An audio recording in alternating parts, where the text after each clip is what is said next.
that app and join millions using Polymarket. Polymarket is a prediction market, not a sports book. You trade against other fans, not the house. That means more money for you and less for those greedy sports books. Polymarket, your go-to prediction market for basketball's biggest stage, available in all 50 states. Download Polymarket in the App Store. Use promo code FREE50 to unlock $50 free for your first trade. That's promo code FREE50. Trading not available in all jurisdictions. Check local regulations before trading. Restrictions and eligibility requirements apply. Hi, my name is Lloyd Lockridge, and I'm the host of a new podcast from Odyssey called Family Lore. In this podcast, I'm going to have people on to tell unusual and sometimes far-fetched stories about their families. I've heard my whole life that she invented the margarita. And then we're going to investigate those stories and find out how much of it is true. He gets a patent 1 month before the Wright brothers. Oh my God. Please follow and listen to Family Lore, an Odyssey podcast, available now on Apple Podcasts, Spotify, or wherever you get your shows. The countdown to the World Soccer Championship is brought to you by Blue Cross and Blue Shield of Kansas City. From here, for wherever you are, that's the benefit of blue. Visit bluekc.com/benefit of blue for more information. The Cody and Gold Garage Sale benefiting the Negro Leagues Baseball Museum is on Wednesday, June 10th on your home for Kansas City sports. 96.5 The Fan, KFNC FM and AM, HD1 and HD2 Kansas City, an Odyssey sports station.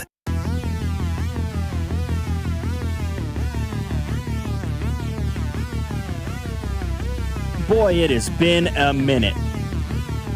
Glad to be back. After hours here on 96.5 The Fan. Logan Weber here with you alongside my producer tonight, Jackson Ogden. As is always the case, our text line, 913-586-7965 is our number. We'll talk Royals. We'll talk NBA Finals Game 3 going on later this evening. And a whole lot more, including, I'm going to get on the soapbox. I don't necessarily blame the NCAA in this situation, but the NCAA is in the news once again for all the wrong reasons, and I'm going to vent about it. But we begin our show this evening with the biggest news of the day in Kansas City, having to do with the Kansas City Chiefs. And yeah, that's a bit of a rarity for early June. But how about a reunion of sorts? L'Jarius Sneed is back in Chiefs red after being traded away 2 years ago. According to ESPN's Adam Schefter, it is a 1-year deal worth up to $5 million. And of course, Sneed had the biggest success in his career with the Kansas City Chiefs. Won a pair of Super Bowls, had an outstanding year. I thought his final year with the Chiefs, he should have been an All-Pro, but obviously did not get that level of recognition, but certainly a Pro Bowl caliber player at certain points in his career with the Chiefs. The price tag just got to be too much. Sort of has become the storyline surrounding Brett Veach and DBs throughout his career is draft really well at those positions, and then those guys end up elsewhere because their price tags just get too high, and Veach replaces them with additional draft picks. Sneed's situation, however, became interesting over the last couple of seasons. So he goes to the franchise tag with the Chiefs, right? The Chiefs know that they're not going to be able to pay him long term. Well, what are we going to do? Okay, let's trade him to the Tennessee Titans. And the Titans go, we're going to give you 4 years, $76 million. In exchange for that, L'Jarius Sneed gave them 12 games over the course of 2 seasons. They cut him this past offseason, trying to save right around like $11 million, I think, in cap space. And lo and behold, the 29-year-old is now back in Kansas City. And I think this is a move that could work out in a variety of ways. The way that I think most of us are hoping that it works out is that he is a consistent, healthy cog in this defensive secondary. It may be too much to ask for him to play the way that he did, say, the last 2 years that he was a member of the Kansas City Chiefs when he was one of the best defensive backs in football. But if he can be a guy that you are confident in his ability to play on the outside, maybe opposite of Mansour Delane, or even as a depth piece, if you want to continue to go with Noel Williams and have Delane play opposite him and kind of rotate guys at the slot position, which L'Jarius Sneed is certainly not a slot at this point in his career. Maybe the argument now exists for L'Jarius Sneed to maybe slide into more of a safety role than as a cornerback. I don't know if that opportunity will present itself at some point, but that's probably the best case scenario that Chiefs fans are hoping for. Not to be the same guy that he was 3 years ago, but to still be a reliable piece in a secondary that has seen the most turnover we have seen it have this past offseason with the exit of Trent McDuffie, as well as Jalen Watson and Brian Cook. I mean, this secondary is looking at 3, possibly 4 brand new starters on it from a year ago. So having a guy like L'Jarius Sneed in, who is a veteran who understands the system, there's a second way that this L'Jarius Sneed deal can, I think, be seen as a net positive, and that is because he understands what Steve Spagnuolo wants. He understands what it takes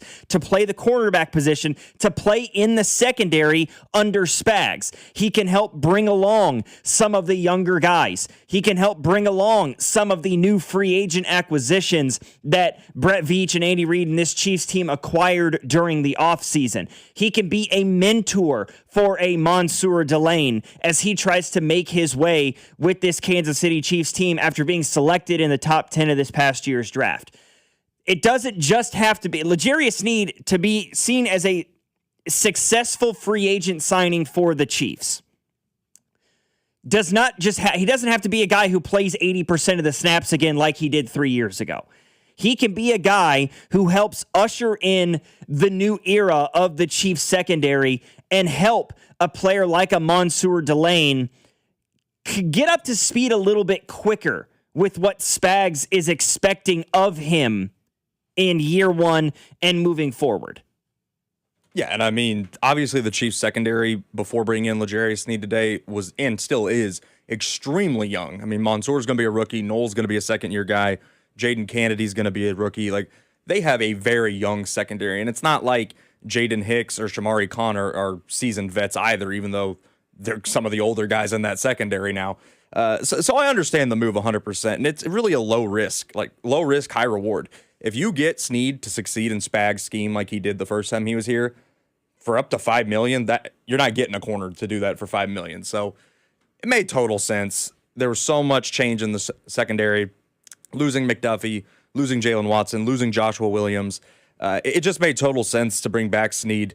We'll see how the knee is, but again, there's really no risk. If it doesn't work out, it's up to $5 million. It's not even $5 million guaranteed. Right. So this is a low risk. There's nothing that can really.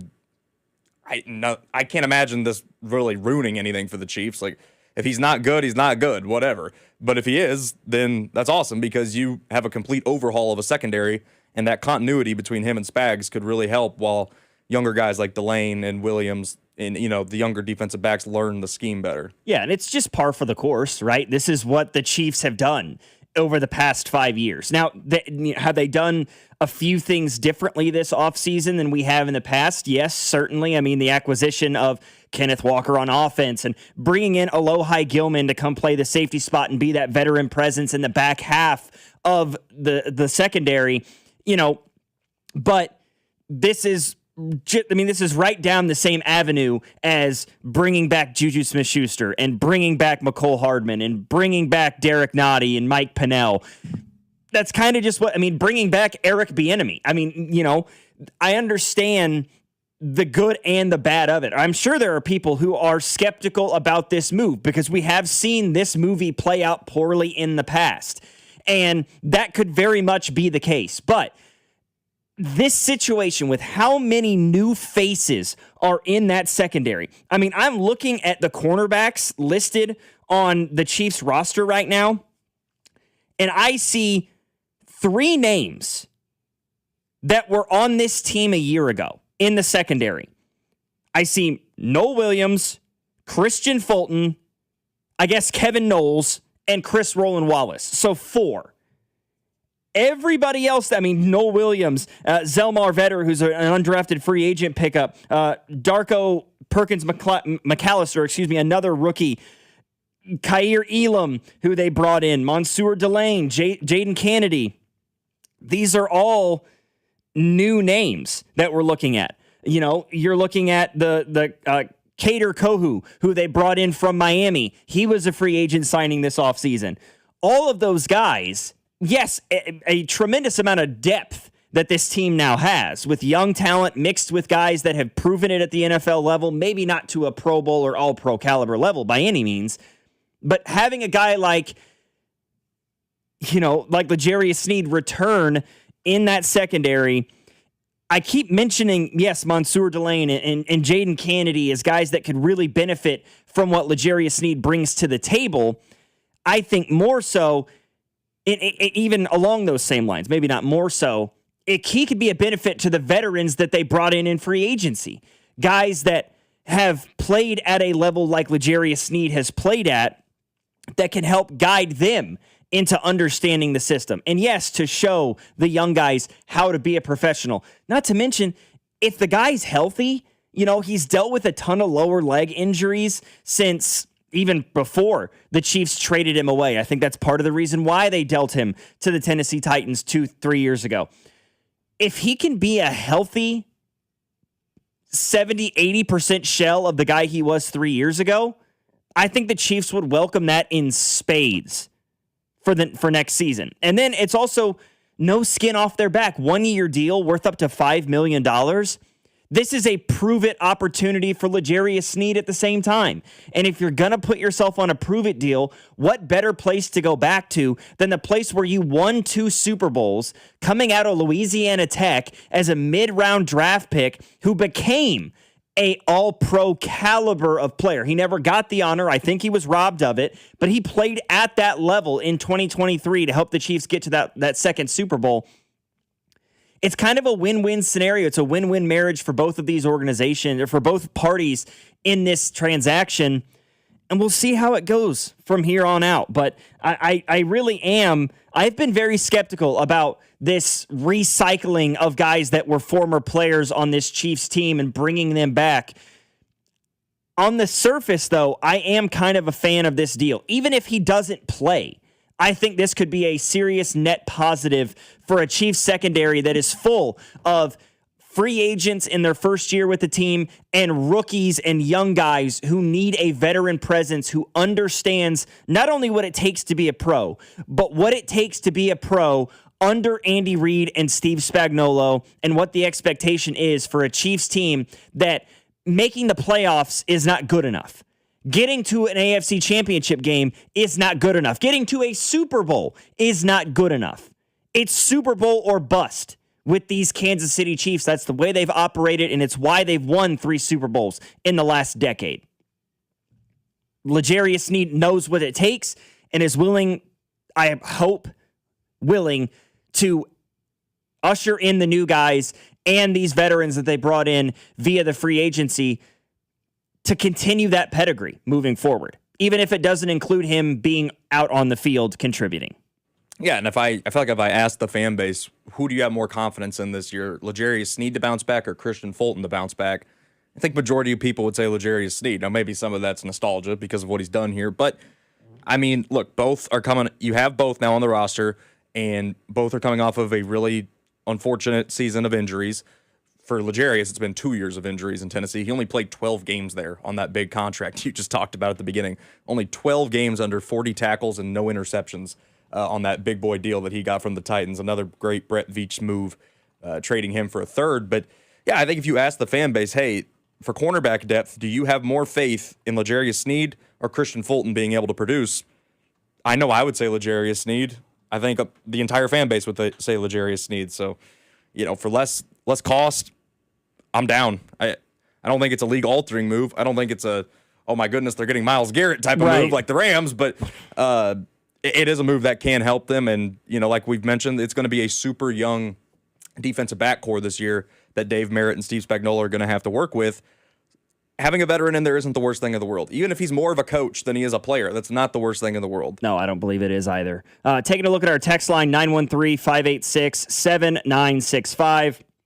I got an 816. I think it's really good to have a veteran who can be a solid backup. The only worry I have is if they still have enough money for a veteran edge, because I still think we need that.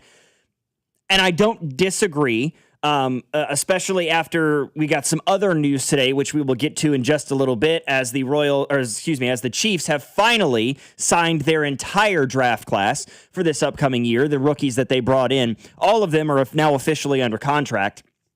They don't have a ton of money left now, if any, for that matter. So what does that look like? I think the argument exists for if you can find a veteran edge to bring in. I know that, there's been several guys that their names have been thrown around. Cam Jordan of the New Orleans Saints is a name that has been thrown around quite a bit. Especially by guys that cover the team. I know a good friend of mine, Joshua Briscoe, has talked at length, written articles at length about the idea of bringing Cam Jordan in to the Kansas City Chiefs. There's still the idea of, do the Chiefs need another weapon, another pass catcher? Somebody in the text line said, looking at it, all we need is Tyreek Hill back and my Chiefs offseason bingo card will be filled. I wish I was joking. And that possibility may still exist to try to bring him back. It's an interesting thing. Can Snead play safety? He did in college. I believe he can, and maybe that's the best avenue for him. I know that the Chiefs signed Alohi Gilman to kind of come in and be the linchpin in that safety group, and I know the Chiefs and Steve Spagnuolo were disappointed in what Jaden Hicks brought to the table, or maybe didn't in year two. There was a lot of disappointment in his production last year as a second-year player, but maybe he can make a jump in year three. So I don't know what the correct, what the right road is for L'Jarius Sneed to be out on the field. But in my view, he doesn't need to be on the field to have an impact for this Chiefs defense and this Chiefs secondary coming up next season. Now, I'm sure that's what he wants. Obviously, that's what he wants. And that's what we want for him as a player. And, people in the text line saying, y'all are talking like Snead is 35. He's only 29, which I know is old for a corner, but still he's not going to be a liability. It's not the age of L'Jarius Snead that has us talking this way. It's the injuries, right? I mean, the Chiefs traded him to the Titans after the 2023 season because they couldn't afford him and because there was a legitimate injury concern, right? I mean, he's been on the physically unable to perform list twice as a member of the Tennessee Titans in only 2 years. I mean, the Titans played 34 football games between the 2025 and 26 season, or 24-25 seasons. He played in 12 out of 34 games, mostly surrounding lower body injuries. So it's not that we're talking like L'Jarius Snead is the same age as some of these, veteran corners in their mid to late 30s. That's not what the concern is. The concern is that he hasn't been the healthiest football player over the last couple of seasons. So I understand the sentiment. And if he's healthy, great. That's what you're looking for. I mean, 29 years old, that's considered the prime for many players, right? Maybe not necessarily the cornerback position, which we've seen in recent years, but I think there's a concern about whether or not he can be a healthy player. That's all we're saying. 913-586-7965 is our number. We'll continue to talk more Chiefs as the show goes along. L'Jarius Snead back with the team on a 1-year, up to $5 million deal. But that wasn't the only contracts that were inked today, as the Chiefs have officially signed their entire 2026 rookie draft class. Let's discuss that next here on After Hours. Logan Weber here with you alongside my producer tonight, Jackson Ogden. This is 96.5 The Fan, your home for Kansas City sports.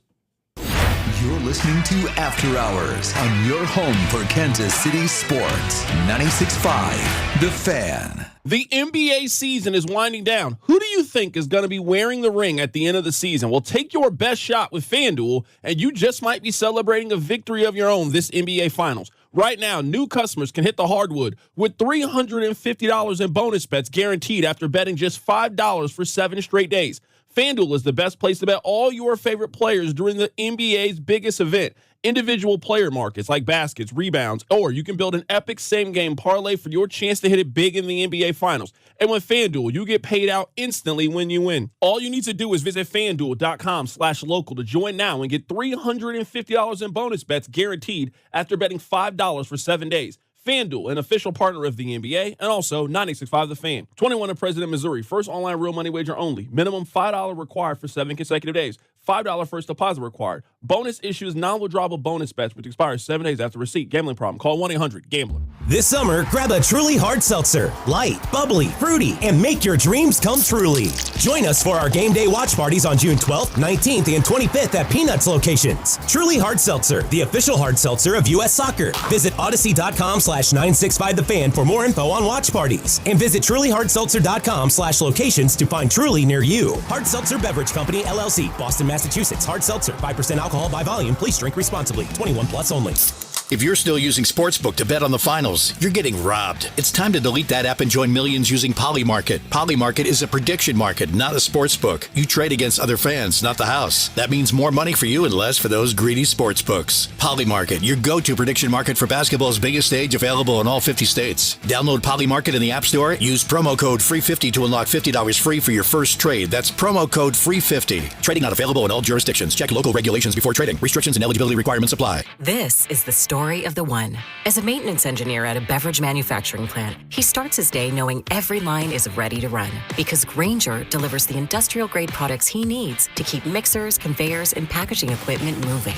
With Grainger's vast selection of bearings, belts, and motors, he keeps operations running smoothly, so nothing grinds to a halt. Call 1-800-GRAINGER, click Grainger.com, or just stop by.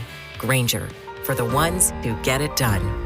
With Bet365 Early Payout, you win even if they lose. Get paid out instantly when your team goes up big, even if they blow the lead later. Bet365. Winning is everything. Gambling problem? Call 1-800-GAMBLER. 21 plus only. Must be physically located in Missouri. Finding great candidates to hire can be like, well, trying to find a needle in a haystack. But not with ZipRecruiter. Its powerful technology actively finds and invites qualified candidates to apply to your job. So while other companies might deliver a lot of hay, ZipRecruiter finds you the needle in the haystack. See why 4 out of 5 employers who post a job on ZipRecruiter get a quality candidate within the first day. Try ZipRecruiter for free at ZipRecruiter.com/team. That's ZipRecruiter.com/team. ZipRecruiter. If you own a small business, the pressure never lets up. Something's always coming at you. That's why business owners turn to LendSeek for funding. I don't need promises. I need options. LendSeek's AI platform showed me real funding choices. Now I can cover payroll, handle taxes, and go after growth opportunities without the daily stress. Up to $5 million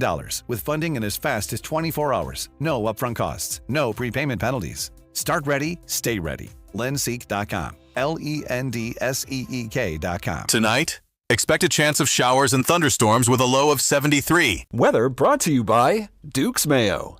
Welcome to Duke's Mayo Country, where the mayo is so smooth and creamy, it makes every bite better. Duke's Mayo. Look for the yellow lid. The countdown to the World Soccer Championship is brought to you by Blue Cross and Blue Shield of Kansas City. From here, for wherever you are, that's the benefit of blue.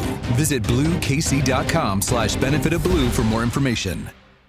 You can listen to Vern's On Deck Show starting 1 hour before first pitch for all 162 games this season on 96.5 The Fan and the Odyssey app. Get ready for the game with Touch 'Em All and listen for your chance to win Royals tickets during the pitch clock. We are in your car, we are on your phone, and we are free for every Royals game this season. Tune in to Vern's On Deck Show 1 hour before first pitch, right here on your home for Royals baseball. 96.5 The Fan.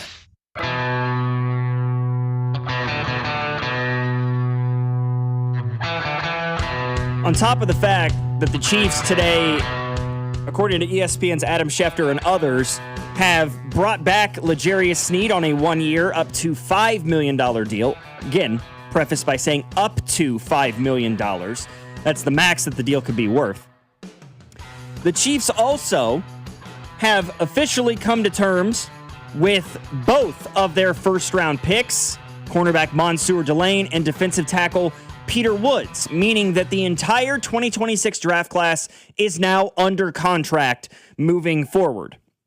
And I have to say, these are historic deals that were conducted today. Peter Woods, it was a 4-year, $18 million fully guaranteed contract, which is the expectation. That is the rule in today's day of the NFL. There is a set price tag. They are fully guaranteed deals for these rookies. According to Adam Schefter, again, of ESPN, he states that the highest upfront percentage of his signing bonus, he has now, according to Adam Schefter, he has received the highest upfront percentage of his signing bonus in Chiefs first-round history. So, meaning, according to Adam Schefter, is the way it sounds, he's getting the most upfront money of any Chiefs rookie ever. Then you get the Mansour Delane news. Now, the Peter Woods news dropped at around noon. Mansour Delane, that one came out at about an hour and a half later. 4 years, $41.9 million, fully guaranteed.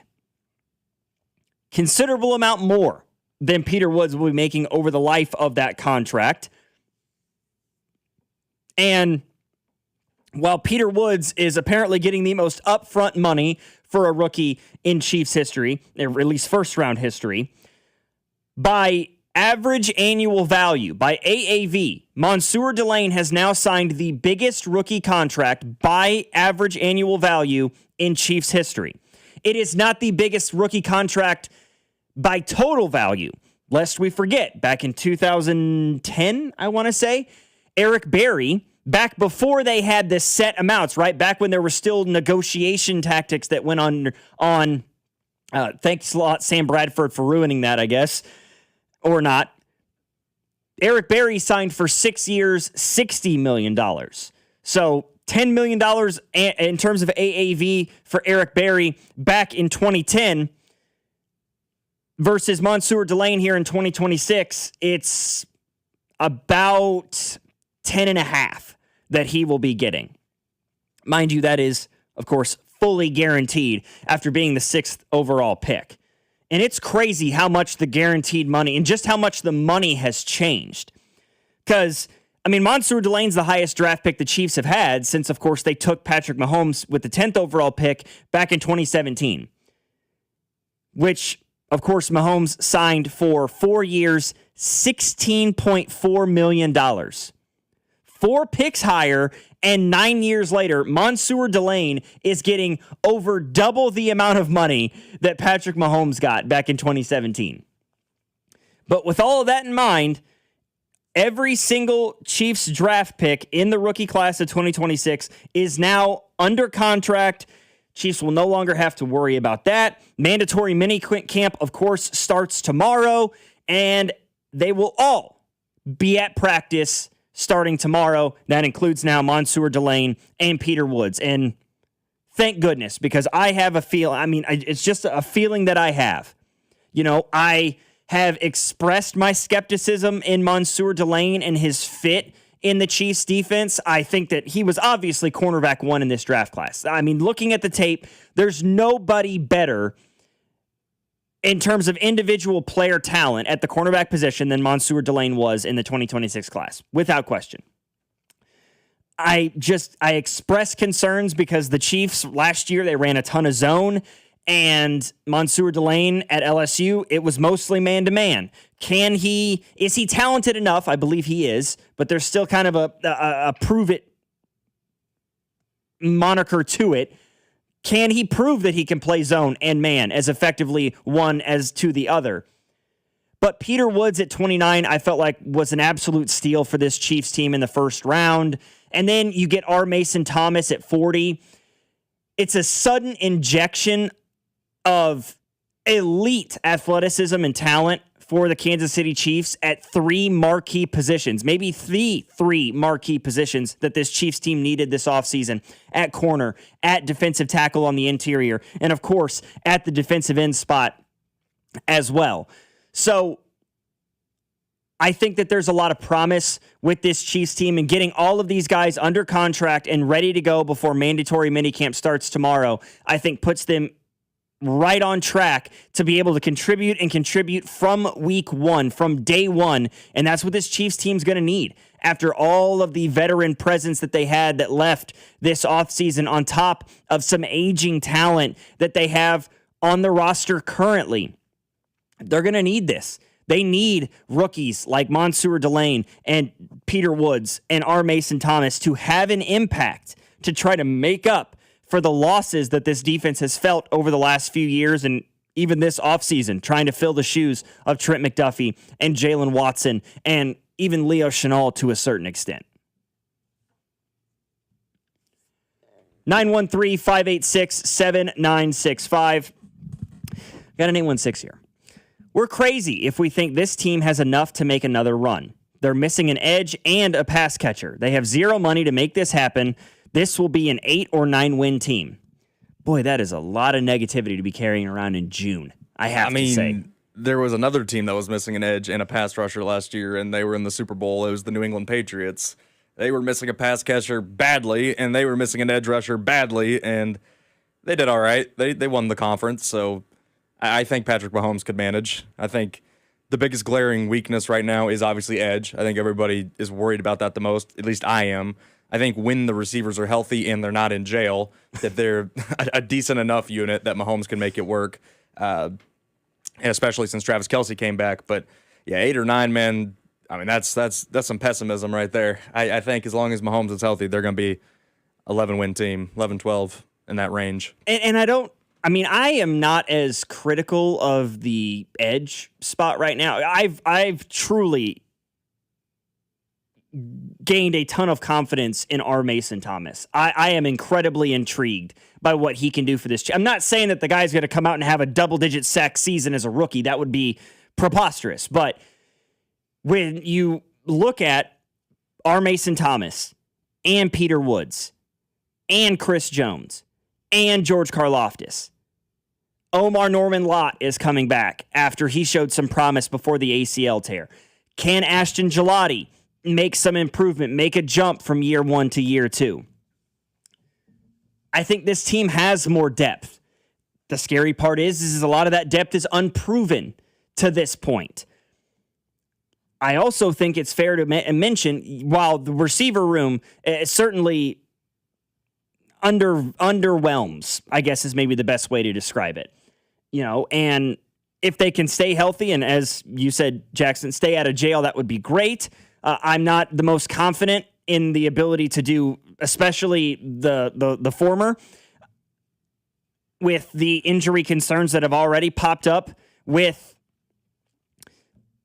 Xavier Worthy and with Rashee Rice in the past. Travis Kelce's only getting older. Let's all remember that the Chiefs went out and they got the most legitimate running back that this organization has had since, I don't know, Kareem Hunt's first tenure in Kansas City, Jamal Charles when he was in a Chiefs unit. I mean, they have not had a running back of the caliber of Kenneth Walker in a decade. I think that is going to take some pressure off of what Mahomes is expected to do coming off the ACL tear. And I'm sorry. Call me glass half full. Say I have rose-colored glasses. Tell me that I am being ridiculous.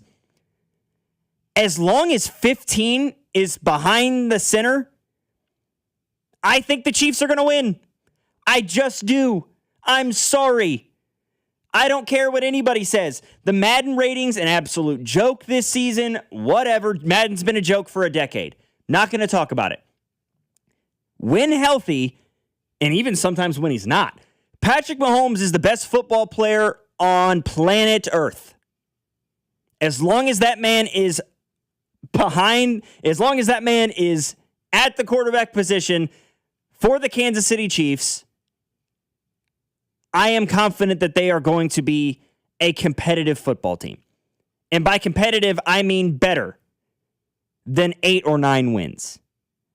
I have their ceiling at around 12. I have their floor at around 10. I think the Broncos are their biggest threat in the AFC West, but they're having to deal with some stuff. They lost a couple players, especially on their defense this offseason. Arguably their I would say their second best defensive player is dealing with some off the field issues right now. You look at the rest of the AFC, the Bills are trying to reload with the weight of the Josh Allen deal kind of hanging over their heads a little bit. It's not as team friendly as, say, some other quarterbacks in the league, and that's making it a little bit hard on them. The Cincinnati Bengals have a ton of talent on offense. They've tried to revamp the defense, but health is a huge concern for them. And the New England Patriots have some off-field headaches that they're dealing with right now, namely their head coach and an alleged torrid affair with an NFL reporter. So everybody in the NFL, outside of, I guess, the frickin' Rams right now, is dealing with some things. Meanwhile, the Rams are playing Madden with the salary cap turned off. I don't know. They're just out here acquiring everybody. They took the entire Chiefs cornerback room. They decided, hey, let's trade for Myles Garrett because we feel like it. Let's sign Matthew Stafford to a $60 million deal at age 40. I don't understand what's happening. On top of the fact that they drafted a freaking quarterback in the mid-first round after your QB just won the MVP. I digress. I am not as pessimistic about where the Chiefs will be. As long as Mahomes is at quarterback and Andy Reid is this team's head coach, I can't help but have an express level of confidence in what they have and in their ability to compete in big-time moments.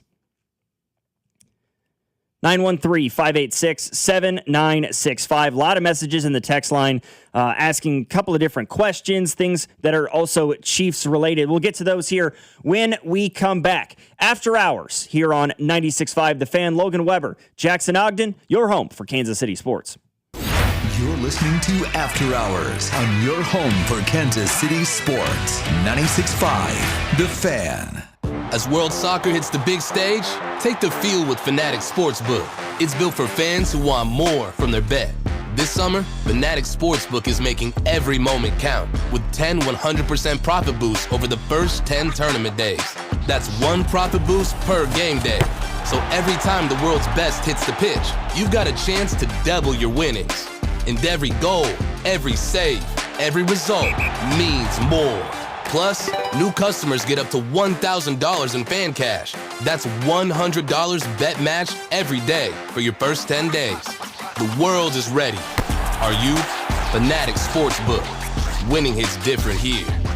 Must be 21 plus. Gambling problem? Call 1-800-GAMBLER or 1-800-MY-RESET. CT, call 888-789-7777. MA, call 800-327-5050. NY, call 877-8-HOPE-NY. MD, visit mdgamblinghelp.org. Not available in all states. Terms apply. See Fanatics Sportsbook app. If you're still using Sportsbook to bet on the finals, you're getting robbed. It's time to delete that app and join millions using Polymarket. Polymarket is a prediction market, not a sportsbook. You trade against other fans, not the house. That means more money for you and less for those greedy sportsbooks. Polymarket, your go-to prediction market for basketball's biggest stage, available in all 50 states. Download Polymarket in the App Store. Use promo code FREE50 to unlock $50 free for your first trade. That's promo code FREE50. Trading not available in all jurisdictions. Check local regulations before trading. Restrictions and eligibility requirements apply. Gomer's voted Casey's #1 liquor store. Family owned and operated since 1969. With excellent price, selection, and service, Gomer's has helped customers find the perfect libation for any occasion for over 50 years. When it's time to find the good stuff you're looking for, you find it at Gomer's. Mia from the Winnings Desk. Every Missouri lottery ticket helps support Missouri public education. Over $8 billion and counting. I was going to list every school, but yeah, there's over 2,400 of them. See the full list at molottery.com/education. Play it forward and play responsibly. Hey, it's Rex here with Rex Buys KC. I get it. Selling your house can sometimes feel overwhelming or scary, right? I've seen it too many times. A homeowner thought they had a deal, only to have the buyer back out at the last minute. That's not how we do business at Rex Buys KC. I'm local, I know Kansas City, and I make sure every deal actually closes like it's supposed to. No hidden fees, no showings, no last-minute surprises, just a fair cash offer and a process you can count on. We buy homes in any condition and judgment-free. So whether your house needs repairs or you just want a fast, hassle-free sale, we can make it happen. If you want certainty, transparency, and someone local who actually delivers, call 816-330-6000 or visit rexbuyskc.com. Rex Buys KC, helping people make smart choices one home at a time. 816-330-6000 or rexbuyskc.com. It's game day. Are your moderate to severe Crohn's disease or ulcerative colitis symptoms keeping you from the action?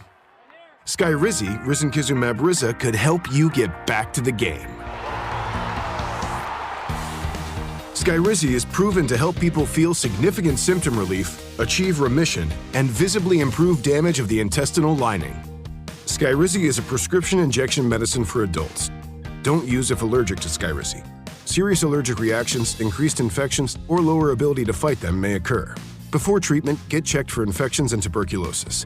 Tell your doctor about any flu-like symptoms or vaccines. Liver problems leading to hospitalization may occur when treated for Crohn's or ulcerative colitis. Control is everything to me. Ask your doctor about Skyrizi, the #1 prescribed biologic in Crohn's and ulcerative colitis combined. Learn more at skyrizi.com or 1-866-SKYRIZI.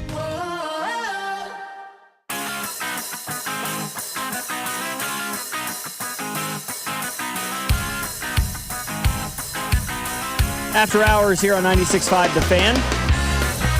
Logan Weber here with you alongside Jackson Ogden, doing a great job producing the show tonight. We'll be here until 9 o'clock. It's a full show, so stick around with us. We're going to talk NBA Finals here in just a little bit. We'll also talk about the lack of teeth that the NCAA has rearing its ugly head once again. But right now we're talking Chiefs. Somebody in the text line earlier, and as is their right, that's their opinion, doesn't believe that the Chiefs will be more than an 8 or 9 win football team. He doesn't think that they have enough talent to make another run. I disagree with that sentiment to some extent, and it appears that some of the text line do as well. I got an 816 says, I fully think that this defense is reloaded with speed and youth, and it's going to look a lot different. I mean, you went and got the best cornerback in the draft in Mansour Delane. I think that you absolutely nailed your second first-round pick with Peter Woods. I mean, he was a guy that in the lead up to the draft, I said the Chiefs should take a look at number 9, and they got him at 29. I think pairing him next to Chris Jones is a match made in heaven for the interior. And then you go find R. Mason Thomas as a speed rusher, a guy with an elite first step. He's got quick hands. He plays with a violence off of the edge to play opposite of George Karlaftis.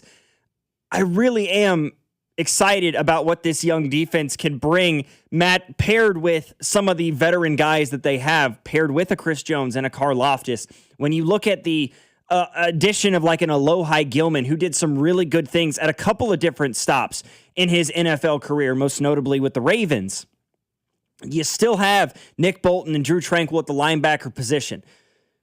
The defense is going to look different, no question about it. But I think it's an interesting mix of veterans and young, elite, athletic talents that could maybe take them to another level, take them back to what we saw from them 2-3 years ago when you had a young Trent McDuffie and a young L'Jarius Sneed leading the charge in the secondary. I find that incredibly intriguing. When people say all these negative things, this comes from a 913, because of how we look on paper, but aren't realizing how much Kenneth Walker is going to open up the field for Mahomes. I agree. I mean, this is something that, frankly, Patrick Mahomes hasn't got to experience in his career, right? Because, I mean, this person goes on to say he hasn't had that since Kareem Hunt's rookie year. Mind you, they're in the same draft class. So Kareem Hunt's rookie year, when he led the league in rushing, Mahomes didn't play. He was Alex Smith's backup. And then they played together for about 8 games in that 2018 season before, of course, everything happened off the field with Kareem Hunt and he was let go from the organization. So this is something that Mahomes is in no way, shape, or form accustomed to. I mean, outside of the 8 games that Kareem Hunt played with Mahomes in that 2018 season, the next best running back that Patrick Mahomes has had behind center for him has been Damian Williams. Maybe like a couple weeks of Clyde. Clyde had a few nice weeks. Clyde's first game was the peak. Remember that 2020 COVID opener against the Texans? Yeah, like 140-something yards that night He had like something. some crazy highlight cut where he came inside and scored a touchdown, and everyone was like, oh my gosh, the Chiefs really got this guy at 32. That was like the peak. And then he had a game later that year in Buffalo that he went off. But yeah, you're right. I mean, outside of 2018 Kareem Hunt, which they played, I want to say, Kareem got cut week 12 or 13 that year. It was something like that. Not quite the end of the year, but somewhat towards the back end, and then it became Spencer Ware and company. Charkandrick West. Yep. Can't forget Charkandrick West. He was definitely a productive receiving back as well. But no, I really love the depth of this backfield too, Logan. It's not just Kenneth. I love DeMercado.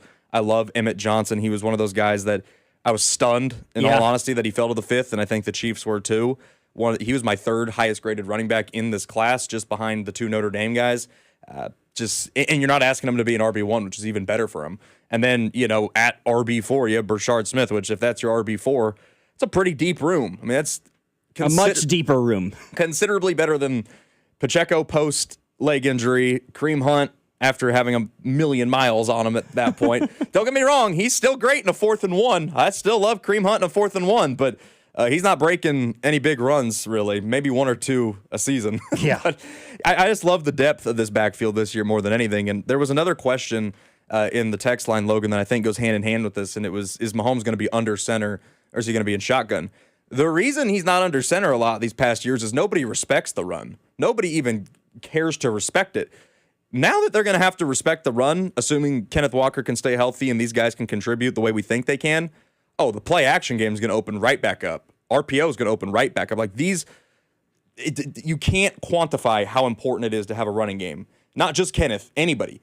The fact that you can scare somebody and have them bring guys into the box, we have not had that, you're right, since 2018, and Mahomes has still carved the league up. Imagine what he's going to do when teams also have to respect the run game. It's going to be possibly the most balanced Chiefs offense we've seen in the Mahomes era. I'm certainly thinking it will be.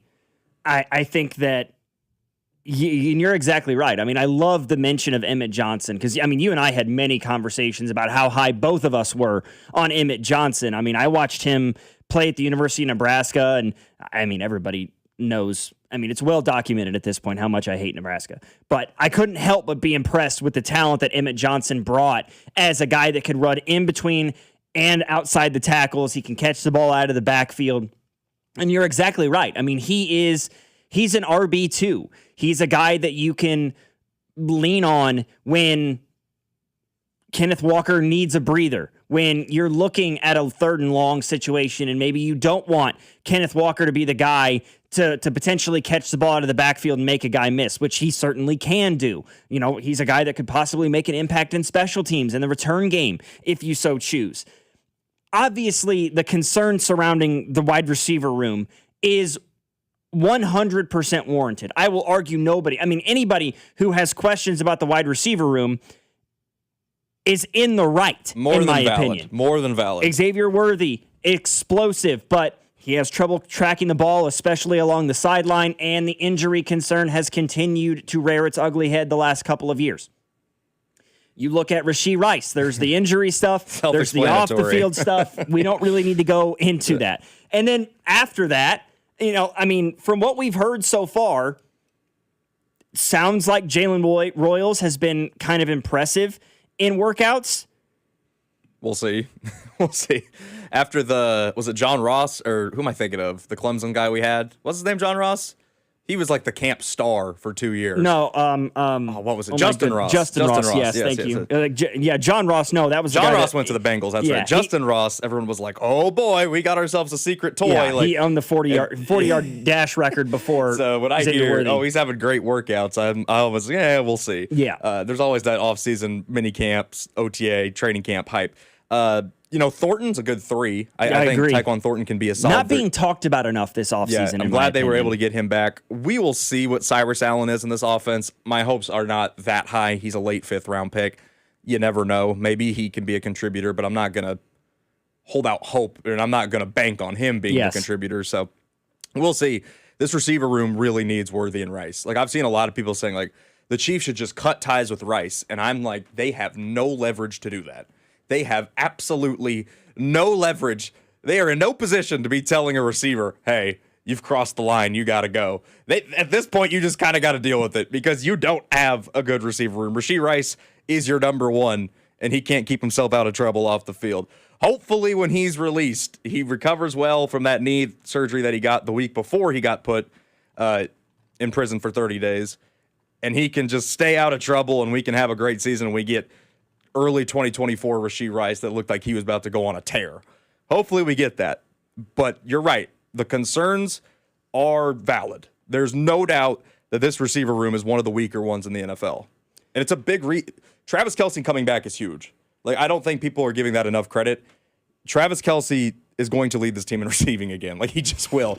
It's at this point, it's what's going to happen. He's the most reliable option still at 36. Oh, I can't believe you'd ask that of him at 36 years old. It's sad, but it's going to happen. Yeah. I agree with people that the wide receiver room is not great, but it's not any worse than the 2022 Super Bowl wide receiver room. Yeah. I mean, they won a Super Bowl with Sky Moore catching a touchdown pass. Lest we forget, folks. I don't know if they have a receiver currently as good as 2022 Juju. You could argue they don't. 22 Juju was actually really good for that Chiefs team. And randomly, Kadarius Toney would have good moments as well. Like, it was just out of nowhere, he would make an unbelievable catch, and you're like, oh, yeah, he is talented. He was a first-round pick. I don't know. That's interesting. It's an interesting comparison. If you want to say 23, 100%. But 22, I feel like 22, they had some decent receivers. 23 was the year that Toney dropped everything, MVS dropped everything, Juju was gone. That was a disaster. The fact they won the Super Bowl that year is... that is Mahomes' GOAT case right there. Yeah, I mean, the 2022 season, Juju had 933 yards receiving that year, only 3 receiving touchdowns. Marquez Valdez-Scantling, MVS, had 687 yards receiving. Jerick McKinnon was that team's 4th leading receiver, 512 yards. And fun fact for you, he was 2nd on the team in receiving touchdowns with 9. Behind, of course, Travis Kelce and his 12 receiving touchdowns that year. Now, 2023, this is a fascinating group because you're looking at Travis Kelce, 984 yards, Rashee Rice, 938 yards, Justin Watson, 460 yards receiving. That was 3rd on the team. MVS, 315. Noah Gray, 305. Yuck. Yeah, anybody who wants to say that Patrick Mahomes is not the best player on planet Earth is lying to themselves for the sake of I don't know what. Trying to make themselves feel better. 913-586-7965 is our number. NBA Finals tipping off in about 45 minutes, probably closer to an hour because we know how NBA likes to broadcast their games. Always 20 minutes after the scheduled tip-off is when the game actually begins. But we'll discuss that. We'll talk about this Brendan Sorsby fiasco in college football and as well the Royals. We got Jalen Thompson coming up at 8:15 of the Kansas City Star. So stick around here on After Hours. Logan Weber, Jackson Ogden, 96.5, The Fan. You're listening to After Hours on your home for Kansas City sports. 96.5, The Fan. I'm worried. Since your accident, we've got medical bills and you're missing work. I know. I just don't know where to start. We call SWL Injury Law the Car Crash Kings. It's what they do. If they can help us get through this. We've helped people just like you recover what they deserve. Visit us at SWL Injury Law today for your free consultation. We're the Car Crash Kings. It's what we do.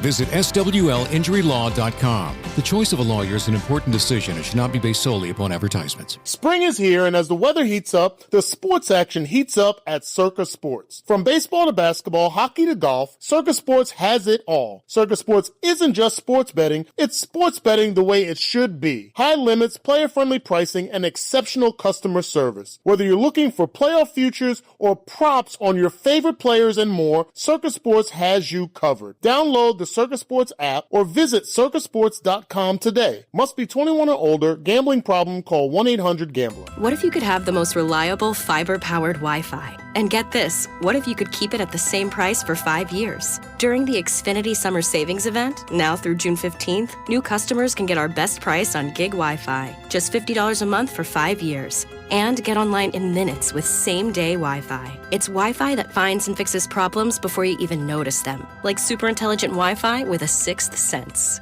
Plus, add one line of Xfinity Mobile Select and you can save an average of $60 a month over Verizon and AT&T. You can even try it free for a year.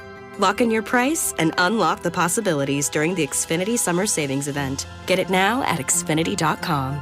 Xfinity. Imagine that. Restrictions apply. Requires paperless billing and auto pay with stored bank account. Taxes and fees extra. Savings based on 1 gig internet and 1 mobile select line compared to similar Verizon and AT&T plans over 5 years. After 12 months, regular rates apply to mobile select. Xfinity internet required. Speeds vary. Use of fiber coaxial cable. High energy bills? Can't get cool enough? Your HVAC system could be the reason. Save up to $2,000 on a new HVAC system with Hamilton Plumbing, Heating, AC, and Rooter. Smart homeowners know an old air conditioner can cost you more every month. Don't let it drain your wallet. Upgrade to efficient, reliable comfort with payment options that fit your budget. Put your trust in over 40 years experience and more than 8,000 five-star reviews. Visit callhamilton.com/radio for details, terms, and conditions. If you're still using Sportsbook to bet on the finals, you're getting robbed. It's time to delete that app and join millions using Polymarket. Polymarket is a prediction market, not a sportsbook. You trade against other fans, not the house. That means more money for you and less for those greedy sportsbooks. Polymarket, your go-to prediction market for basketball's biggest stage, available in all 50 states. Download Polymarket in the App Store. Use promo code FREE50 to unlock $50 free for your first trade. That's promo code FREE50. Trading not available in all jurisdictions. Check local regulations before trading. Restrictions and eligibility requirements apply. Is reviewing life insurance on your to-do list? Now's the perfect time to add it. A friend recently told me that securing life insurance sooner rather than later can help you lock in lower rates for years to come. So I bumped this up on my list and got it done. I called SelectQuote and couldn't believe how easy and affordable life insurance is. I'm 40 and got a $500,000 policy for $16 a month. My husband's also 40 and his $500,000 policy was only $18 a month. Plus, with SelectQuote's same-day coverage, there was no medical exam required, and we were covered by the time we hung up. Knowing I have this checked off my list feels amazing, but the peace of mind knowing my family is protected feels even better. Call SelectQuote at 1-800-329-1010. That's 1-800-329-1010. Or go to SelectQuote.com to get your free quote today. That's 1-800-329-1010. Details on example rate at SelectQuote.com. You're listening to 96.5 The Fan from the DM Injury Law Studios. Mike's got this. Car, truck, or motorcycle wreck? Remember, Mike's got this. 816-888-7500. Mike's got this.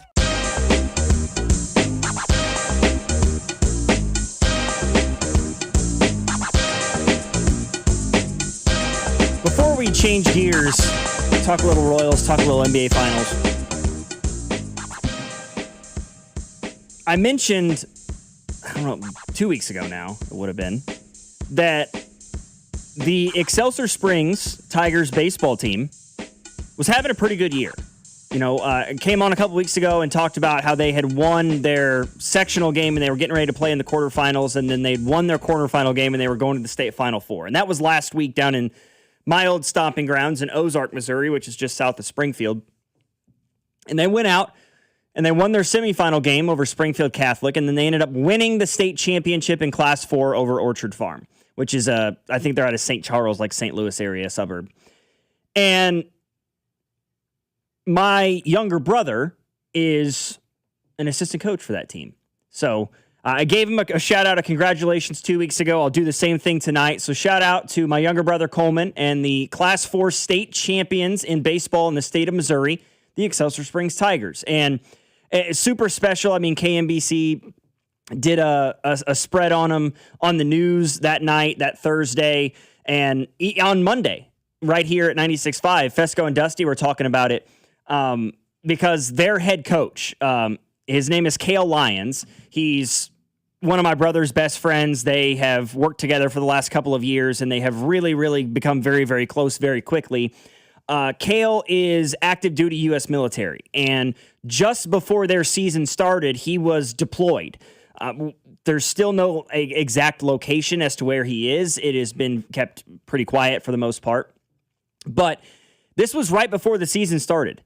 It was his first year as the head coach of the program, and he was sent away to protect the United States and its interests, and couldn't be a part of this team with these boys that he had worked so hard with during the offseason to get themselves prepared. And they went out and did the best thing they possibly could to honor his sacrifice in serving our country. And to see that relationship, to see those boys rise to the occasion the way they did was really, really cool to see. I got a chance to go down there and watch it happen, to see the final out, the chaos that ensued. All the boys go to the pitcher's mound and dog pile. My younger brother and all the other coaches do the same thing. They run out onto the dog pile. It was special, man. And to see that for your younger brother, like, it's something so weird. And I mean, I'm not a parent yet, so I'm sure it will only be exacerbated once I become a parent. I'm more nervous when I watch my siblings participate in things than I ever was nervous as a player participating in things. Like, I don't understand how that happens. Like, my brother wasn't even playing. He's just a coach for the team. But I'm sitting there in the stands at Great American Ballpark down there in Ozark. Like, just my legs are shaking. And to see them reach the mountaintop in Class 4 high school baseball was so cool to me. I know that, Fesco and Dusty are trying to get Cale on at some point, maybe this week, to talk about it. And that's going to be special as well. I can't wait to hear that interview because I've met Cale a couple of times, but I just know my younger brother and the stories that he tells and the conversations that he's had with me about Cale. He's an extremely special individual, and these boys are extremely special for what they were able to accomplish for themselves, for the coaches that were there, and especially for Coach Lyons, who is out proudly serving the United States of America in the military. Somebody in the text line said, finally, someone pronounces the town without the emphasis on the IOR. Yeah, that's the one thing. Like, I grew up 10 minutes from Excelsior. Everybody who doesn't grow up near it, people pronounce it Excelsior, and it drives all of us insane. That's not how I know that's technically how you're supposed, but that's not how people in the area pronounce it. It's Excelsior Springs. That's how it's always been pronounced, how it's been my entire life. So I think that's funny. Somebody else says, shout out to Cale and the Tigers. Thank you for your service. Absolutely, Cale. Thank you for your service, both for the country and for what you did for these boys. It was incredibly special to watch it all year long. So again, just another shout out to the Excelsior Springs Tigers and my younger brother Coleman for bringing home a state title to a community that had really, really wrapped its arms around this boys baseball team. No question about it. 913-586-7965 is our number. Let's talk Royals. Let's talk NBA Finals when we come back. Stay with us here on After Hours. Logan Weber alongside Jackson Ogden. Your home for Kansas City sports, 96.5, The Fan. You're listening to After Hours on your home for Kansas City sports, 96.5, The Fan. Who do you think will be wearing the ring at the end of the NBA Finals? You can take your shot with FanDuel, and you just might be celebrating a victory of your very own. Right now, new customers can hit the court with $350 in bonus bets guaranteed after betting $5 for 7 straight days.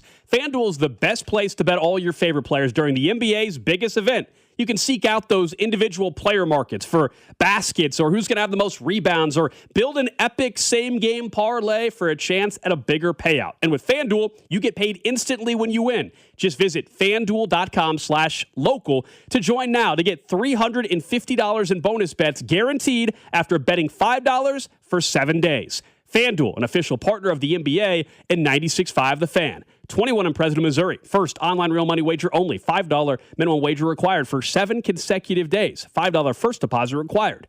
Bonus issued as non-withdrawable bonus bets, which expire 7 days after receipt.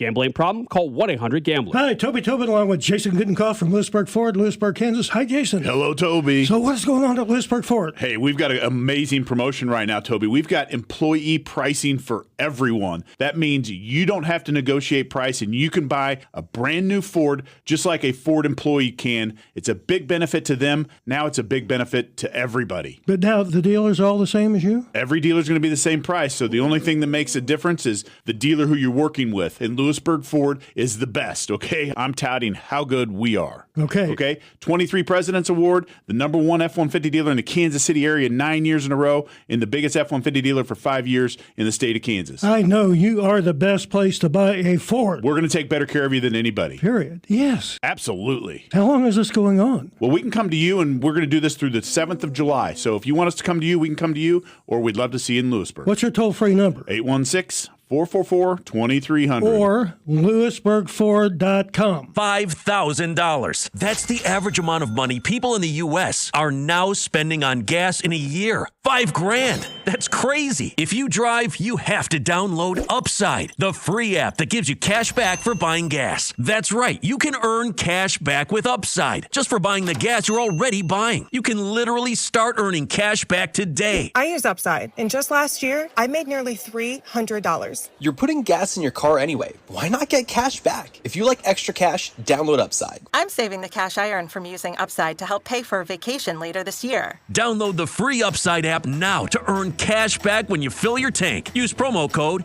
SNAP to get an extra 35 cents per gallon on your first tank. You can cash out anytime, right to your bank or a gift card for Amazon and other brands. Just download the free Upside app and use promo code SNAP for a 35 cents per gallon bonus on your first tank. That's code SNAP for a 35 cents per gallon bonus. If you're still using Sportsbook to bet on the finals, you're getting robbed. It's time to delete that app and join millions using Polymarket. Polymarket is a prediction market, not a sportsbook. You trade against other fans, not the house. That means more money for you and less for those greedy sportsbooks. Polymarket, your go-to prediction market for basketball's biggest stage, available in all 50 states. Download Polymarket in the App Store. Use promo code FREE50 to unlock $50 free for your first trade. That's promo code FREE50. Trading not available in all jurisdictions. Check local regulations before trading. Restrictions and eligibility requirements apply.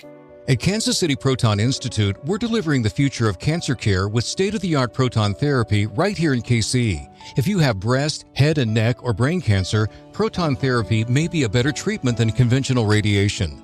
Don't wait. Get your second opinion at Kansas City Proton Institute. Come see Kansas City's largest, most experienced, and most advanced proton therapy team. Learn more at kcpi.com. Kansas City Proton Institute, where you see the best in KC. Subscribe to our YouTube channel to watch all your favorite shows. 96.5 The Fan, KFNC FM and AM, HD1 and HD2, Kansas City, an Odyssey Sports Station.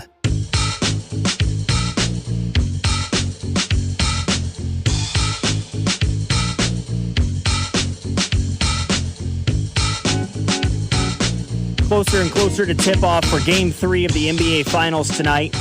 Between the New York Knicks and the San Antonio Spurs, of course, New York up 2-0 in what has been kind of a wild series thus far. We'll talk about it coming up a little bit later on. Logan Weber here with you alongside Jackson Ogden. This is After Hours on your home for Kansas City sports.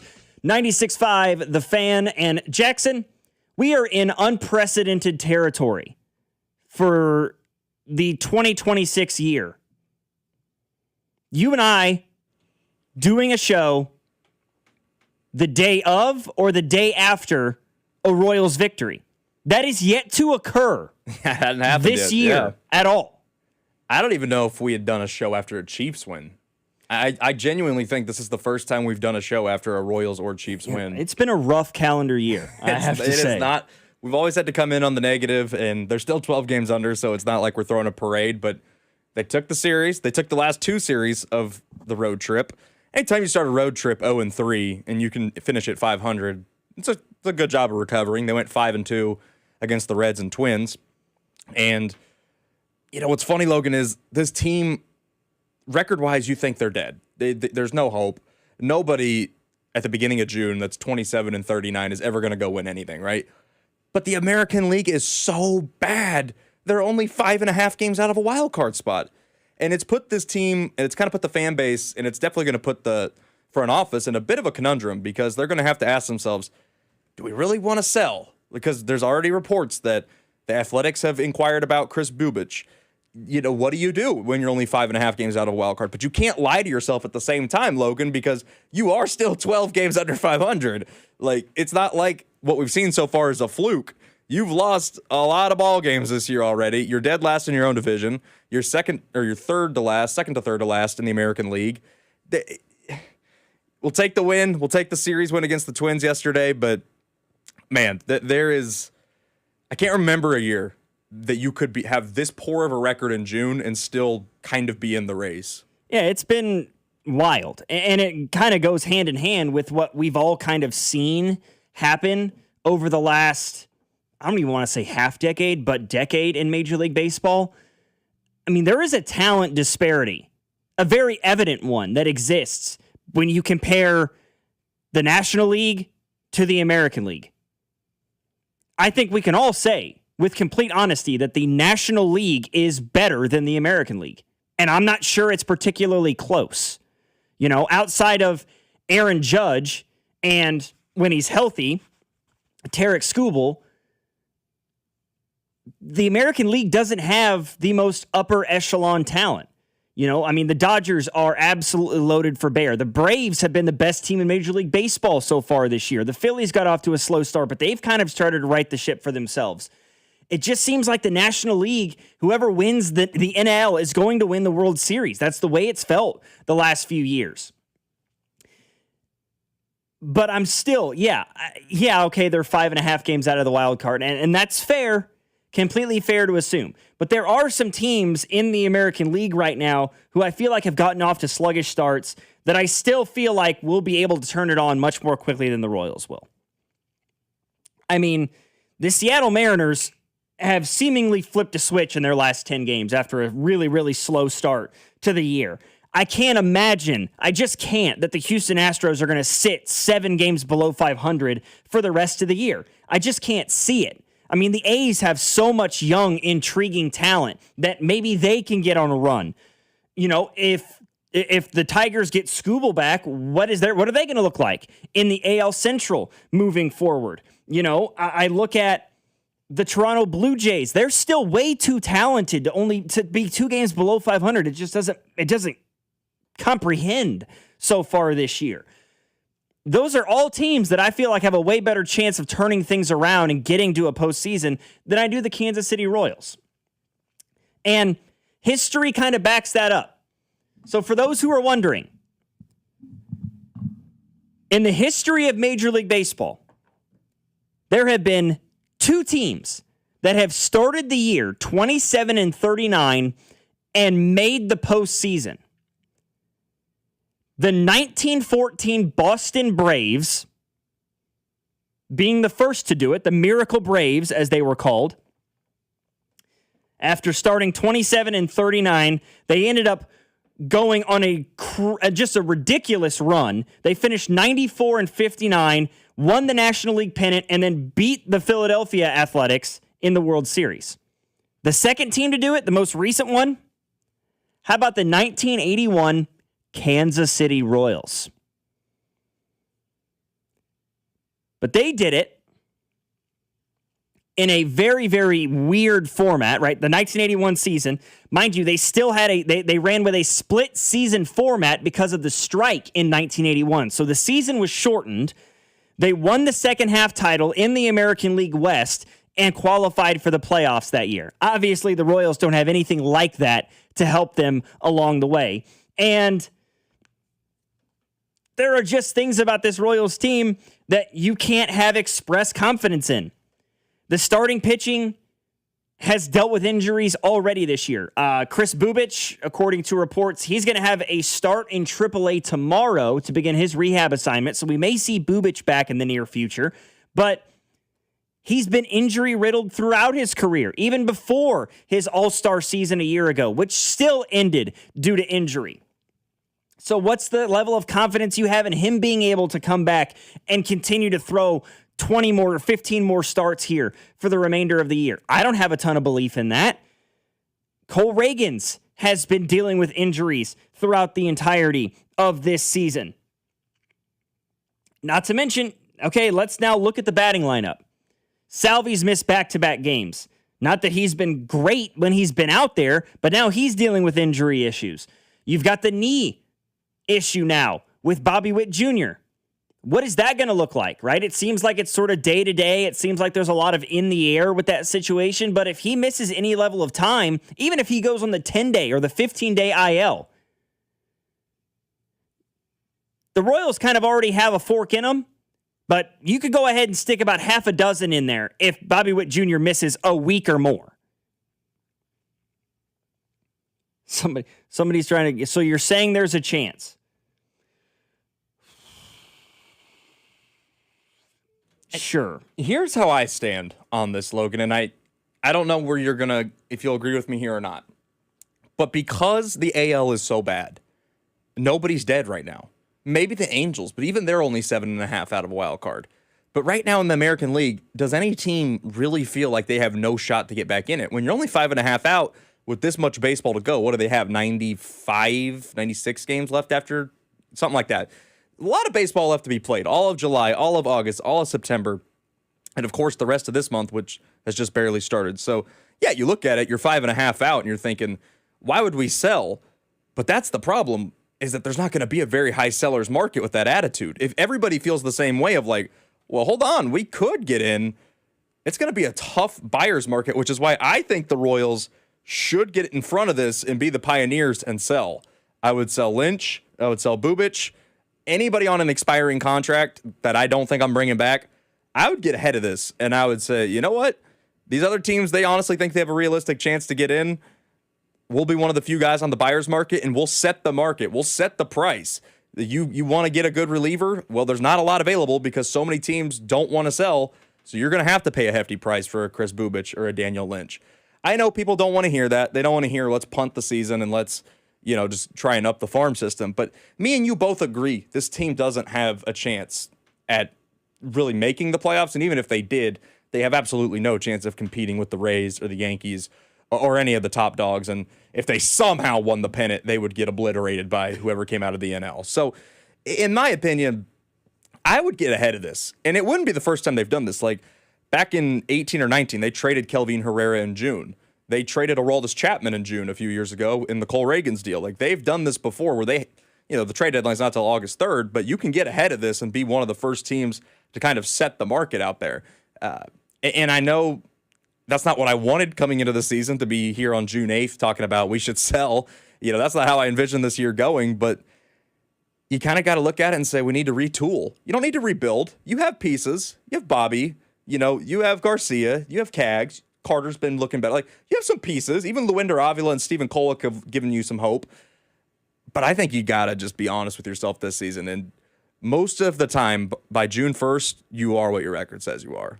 Most of the time, I would say there's 2 to 3 teams a year that have a late season surge, but almost always on June 1st, you can kind of tell who you are. And the Royals are not a good baseball team. No. They just are not. No, they're not. And, according to the latest probabilities, the Royals' chances of making the playoffs sits at 8.7%. That's their postseason chances. I think right that's now. High. Like, I don't even think agree. it's that high. I'd give them like a 2% shot at because there's so many things. Like, Vern talked about it on his post game last night. So many things have to change. The bullpen has to get better. The injury luck has to get better. Vinny has to get better. Salvi has to get better. Like, there's so many things that have to start going right, and the odds of them all starting to click are so low. Like, let's say Vinny does get going. You still have Salvi who's struggling. You still have a bad bullpen. You still have Cole Reagans and Chris Bubic who can't stay healthy for long stretches of time. There's just too many issues in this Royals organization right now on this roster, and there's no reinforcements coming. There's no Caglione this time. Your best prospects are in low A or high A. It's Churio, Mitchell, Shields, Blake Walters. Like, your best prospects are still years away.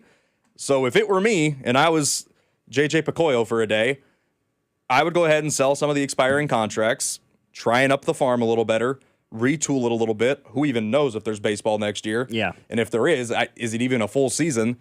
And kind of look forward to, like, let's try and retool this to where we can still build a winner around Bobby before that 2030 opt-out becomes a thing. We can still get to where in 2028 we're AL Central contenders. Like, You don't have to set it back all the way, but I do think they have to be honest with themselves, look in the mirror and say, hey, we are what we are. 27-39, that's just kind of who we are. When we played the Yankees, that was varsity versus JV. Yeah, we've got to be honest with ourselves. We have to sell. I think they'd be making a foolish mistake to either stay put or, God forbid, they buy. If they buy, that would be a colossal mistake. The year that they buy, right? The last 2 years, you had opportunities to really buy, and you just kind of pittered around it. You went and you brought Adam Frazier back, and you went and got Yaz, and you did small, incremental, what I would argue, fairly inconsequential things at the deadline that I'm not sure had a huge impact. And to be buyers this year would be, which I don't think they will. Ludicrous. No, I think they're smart. The one thing I'm more scared of is that they stay put and they just don't commit either way. You got to commit to selling. You can't do. In 2014, when the Royals stayed put at the deadline, it made total sense. You had a young core. They were all under team control, and they turned it around and obviously went on one of the greatest runs in franchise history. Right now, that doesn't make sense. If you stay put with the current record you have, and then you just let Bubic walk this offseason, you just let these guys walk for nothing, that would make zero sense. They need to entertain trading anybody on an expiring contract. And I think it wouldn't be ludicrous if they entertained dealing a Waka or Lugo if the price was right. Those are the first guys I thought of, would be a Waka or a Lugo, especially with the consideration you just threw out of, will we have baseball next year? Yeah, who knows? And those guys are already in their mid-30s. If you're looking at this Royals baseball team as a team that may not be truly competitive for another 2 or 3 years, how confident are you that a Michael Waka or a Seth Lugo are going to be integral parts of this baseball team 2 or 3 years down the line? And if you're more confident that, say, a Chris Bubic could have that kind of impact, then who's to say you don't trade a Waka or a Lugo and give Bubic a long-term deal, which I don't love the idea of, considering all the injury concerns. Could you stomach that? I couldn't. But also, what's the trade value of a Chris Bubic going to be after all of this time that he has spent on the IL in the last 6 years as a member of this Royals baseball team? Even when he's at his best, the injury bug is always right there behind him. And that's been a conversation surrounding Cole Reagans over the last couple of years. A lot of people who said, well, the Royals should trade him when the price is at their highest. And now all those people are kind of doing the ha-ha, I told you so thing because they held on to him because of how much promise he showed. And the injury bug reared its ugly head again, and it has derailed the last 2 seasons for him. There's a lot of different ways the Royals can go. I just look at, I think Michael Waka might have a higher trade value right now than Chris Bubic does. Just because the best ability is availability. Yeah. And nobody has been more available in this Royals rotation the last 3 years than Michael Waka. 913-586-7965 is our number. Closer and closer to tip-off. Game 3 of the NBA Finals, Spurs and Knicks. We'll discuss that next here on After Hours. Logan Weber here with you alongside Jackson Ogden. 96.5, The Fan. You're listening to After Hours on your home for Kansas City sports. 96.5, The Fan. Hey DQ fans, nothing could make Father's Day more memorable than a DQ cake. Treat Dad, aka Pops, Poppy, or Papa, to one of our delicious fudge and crunch cakes. Or get a cake in one of our other Blizzard treat flavors like Oreo cookie. Customize your DQ cake with a message that celebrates the big guy and all the wonderful things he does. Trust us, it's a lot more fun than a pair of socks or another wacky tie. Only at participating DQ locations. Happy tastes good. A large bank that stays tied to the community it serves? That's bold. For over 90 years, Security Bank has served the greater Kansas City area. That's longer than most of the barbecue joints around. What's our secret sauce? It's our commitment to local lending and local decisions, championing what makes Kansas City great, because Kansas City is full of champions. Speaking of which, we've been recognized as the strongest large bank in KC. Security Bank of Kansas City, member FDIC. Meet Keith. He runs a 30-acre ranch. 8 years ago, his knees started giving out. Climbing a ladder was almost impossible. If I could get down, I have to have something next to me to get up. Keith's wife had a knee replacement. The recovery was hard and the results, not great. Keith wanted another way. I won't go under the knife because I believe the body can do whatever it needs to do to heal itself. Surgery wasn't the answer. QC Kinetics was. They're regenerative treatments. No surgery, no long recovery. After the first one, the inflammation dropped 90%. Today, my knees are just amazing. I could not do what I've done if I had not gotten treatments through QC Kinetics. I just pray that my physical model continues to go and help other people. Maybe that's you. Tired of dealing with the joint pain? Call QC Kinetics for your free consultation today. Call QC Kinetics, 816-412-6299. That's 816-412-6299. 816-412-6299. Hi, I'm Amanda, your friend and jeweler at Shane Company. As director of bridal design, I travel the world for inspiration so that your engagement ring stands out from the rest. My team of in-house designers and I work alongside skilled artisans to curate the most beautiful collection of exclusive engagement rings. At Shane Company, you'll find the ring that's a reflection of your unique style. No cookie-cutter designs here. See our selection in-store or at shaneco.com. Because a friend wants you to get exactly what you want. Shane Company, your friend and jeweler. Hey, Mom, now that I have an after-school job, I think I want to buy a drum kit. Okay, Rockstar. Let's look at your account. When kids start making money, Chase has easy-to-use tools and expert bankers to help them learn how to manage it. And next month, I'll buy the bass drum and the cymbals. Oh, and maybe some noise-canceling headphones for you. Aw, you've thought of everything. Help kids save, budget, and build financial independence, all with Chase. That's good for kids and good for parents. Visit your local Chase branch and get started. Account subject to approval. JP Morgan Chase Bank, N.A. member FDIC. Train to push past the pain. Not athletes, just people. Men, women, and children trafficked every day in the United States. Sometimes by someone they trusted, sometimes by their own family. While millions watch the World Cup, they're fighting to survive in silence. Help us change that. Visit bluecampaign.gov/World Cup to help us break the silence. If you're still using Sportsbook to bet on the finals, you're getting robbed. It's time to delete that app and join millions using Polymarket. Polymarket is a prediction market, not a sportsbook. You trade against other fans, not the house. That means more money for you and less for those greedy sportsbooks. Polymarket, your go-to prediction market for basketball's biggest stage, available in all 50 states. Download Polymarket in the App Store. Use promo code FREE50 to unlock $50 free for your first trade. That's promo code FREE50. Trading not available in all jurisdictions. Check local regulations before trading. Restrictions and eligibility requirements apply. The countdown to the World Soccer Championship is brought to you by Blue Cross and Blue Shield of Kansas City. From here, for wherever you are, that's the benefit of blue. Visit bluekc.com/benefit of blue for more information.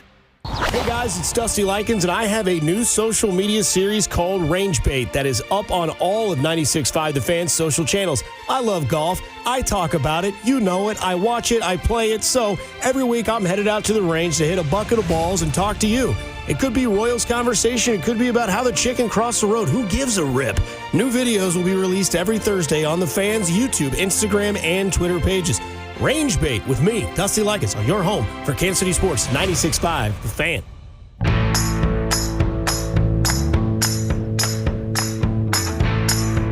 Game 3 of the NBA Finals tonight. New York leads it 2-0 over the San Antonio Spurs. And this has just been an interesting first 2 games of this series. Because I think first and foremost,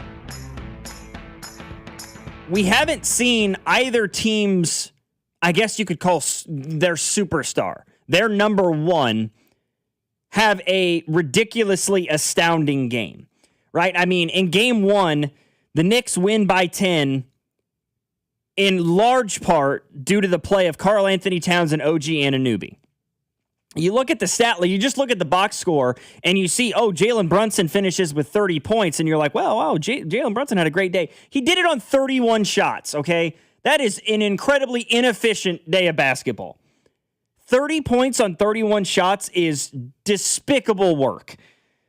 But they got 35 points on 27 shots from OG Anunoby and Karl Anthony Towns. They got 13 points out of Landry Shamet. Not to mention, Victor Wembanyama did not have his best day. 26 points on 21 shot attempts. He turned it over 6 times in the game. He was not outstanding. Julian Champagnie, elite from the three-point line in the game. He also had 10 rebounds. But really, the Knicks are up 2-0 because The Spurs have not gotten their best out of Victor Wembanyama, and the supporting cast in different spots has been underwhelming. Game 1, Devin Vassell was bad. De'Aaron Fox was bad. Stephon Castle was bad. And then you look at Game 2 of this series that took place, back on Friday. The Knicks win by 1. And, I mean, Victor Wembanyama had a pretty good day in that one. De'Aaron Fox was great, but they collapsed when it mattered the most. I mean, Victor Wembanyama gets the rebound, up 1. He takes 2 dribbles. Stephon Castle, after Wemby dribbles rather than outlets, assumes they're trying to get up the floor quickly, turns his back at the exact same moment that Victor Wembanyama finally decides to outlet. Which, I mean, that's a basketball 101 sort of play, Wemby. Like, if you're going to rebound an outlet, grab the ball, turn and face, outlet the basketball. Don't start dribbling down the floor because your teammates are going to assume, okay, he's taking the ball up, which Wemby does with a tremendous amount of consistency. He does it quite often where he gets the rebound and he takes it up himself. He's got great ball handling skills at his size. He just goes. I can't blame Stephon Castle in that situation. I think that blame lies more on Victor Wembanyama in that situation. And you and I were talking about in the bullpen earlier, Jackson, you kind of think it relies a little bit more on the shoulders of the coaching staff of this Spurs team to not try to slow things down and maybe burn a timeout up 1 late in a game like that. Well, they were tied, not up 1. But yeah, the point stands where Victor got that rebound. And in my opinion, the shot clock's turned off. Call a timeout, set up a play, and at worst, if you miss, you go to overtime. That's the worst case scenario. You're going to get 5 more minutes of basketball, and you had most of the momentum. I mean, you stormed back from down 14 in that game. You had all the momentum. If you go to overtime, you're at home. You feel good, right? My big complaint there with Mitch Johnson not calling the timeout is this is such a young Spurs team, and they're going to make those sorts of mistakes. Like, that's what's going to happen.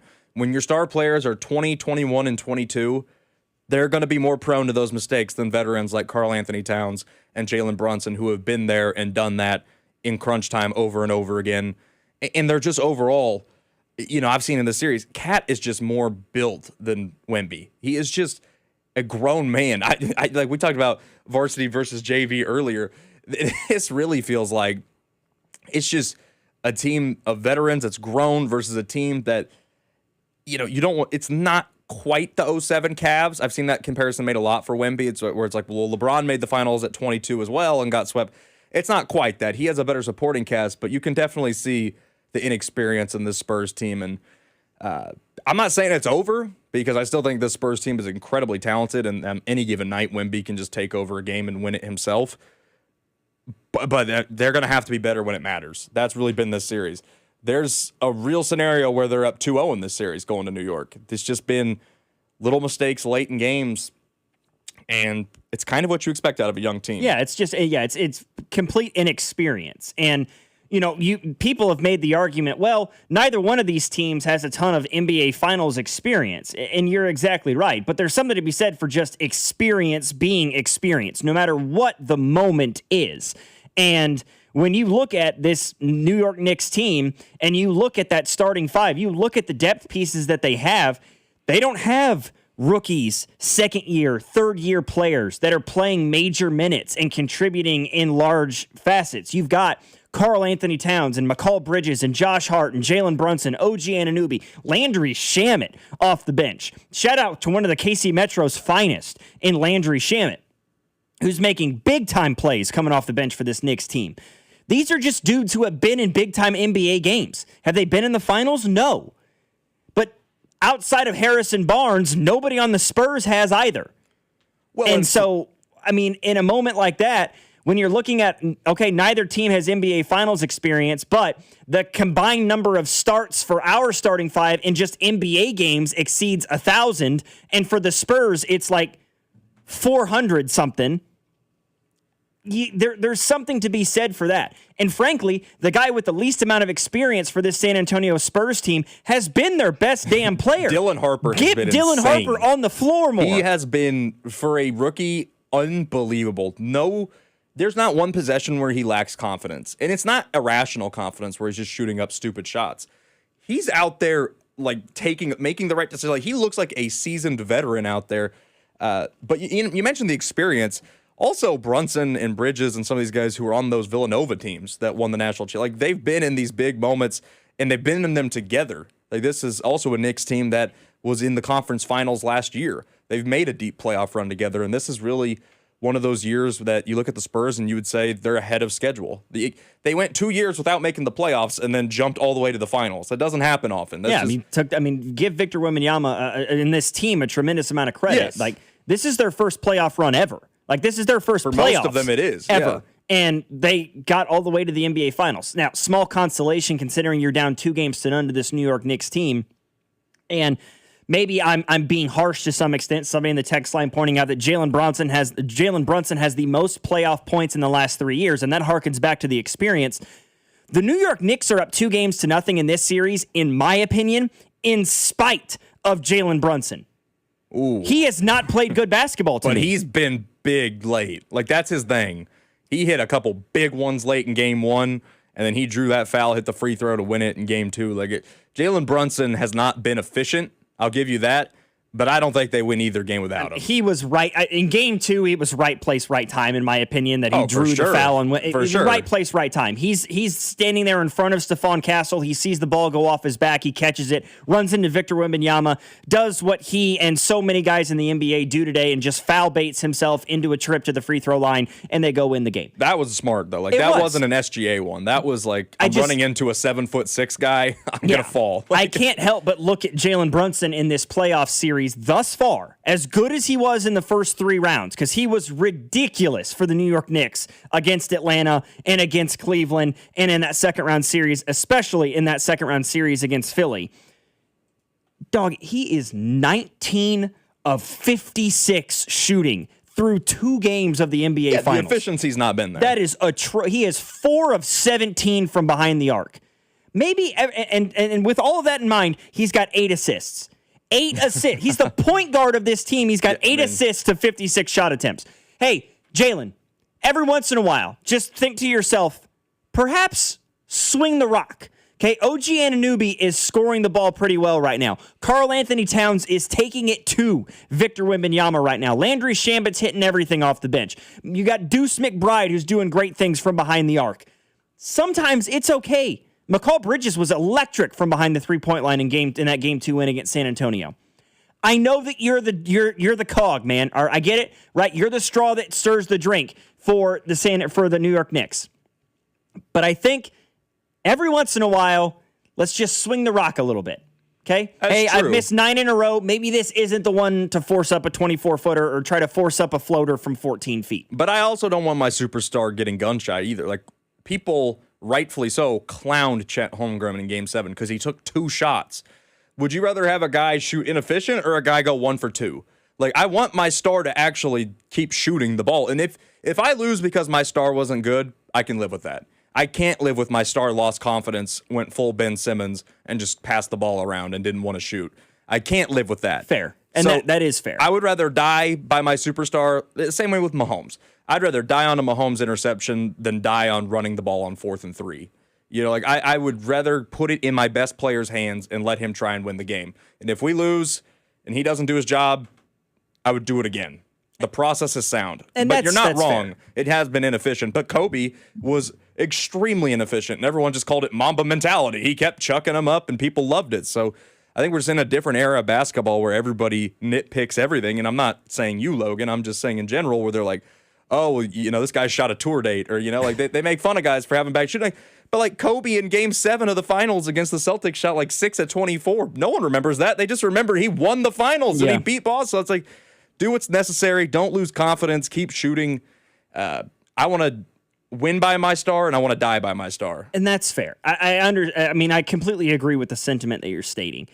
I just can't help but think about if this was a normal situation, you know, if it was a Kobe with the Lakers sort of a thing, I see where the sentiment is. But for Jalen Brunson and this New York Knicks team, this team is playing such good Karl Anthony Towns is playing elite basketball right now. McCall Bridges is playing elite basketball right now. OG and this team is shooting lights out from the floor. So I understand living and dying by your superstar a little bit, but when the rest of the pieces are playing as well as this New York Knicks team is, I think you can be willing to, I guess, delegate, for lack of a better term, in certain spots. But yeah, for Jalen Brunson, there's nobody on the New York Knicks that I would want shooting the ball with 90 seconds to go in the game or less than Jalen Brunson. In those moments, Jalen Brunson has arguably been the best player in basketball the last 3 years. And I think that's where we'll find the common ground here and agree is that during the game, at the end of the game, during the second quarter, maybe he doesn't need to throw up as many shots. Yeah. But when it's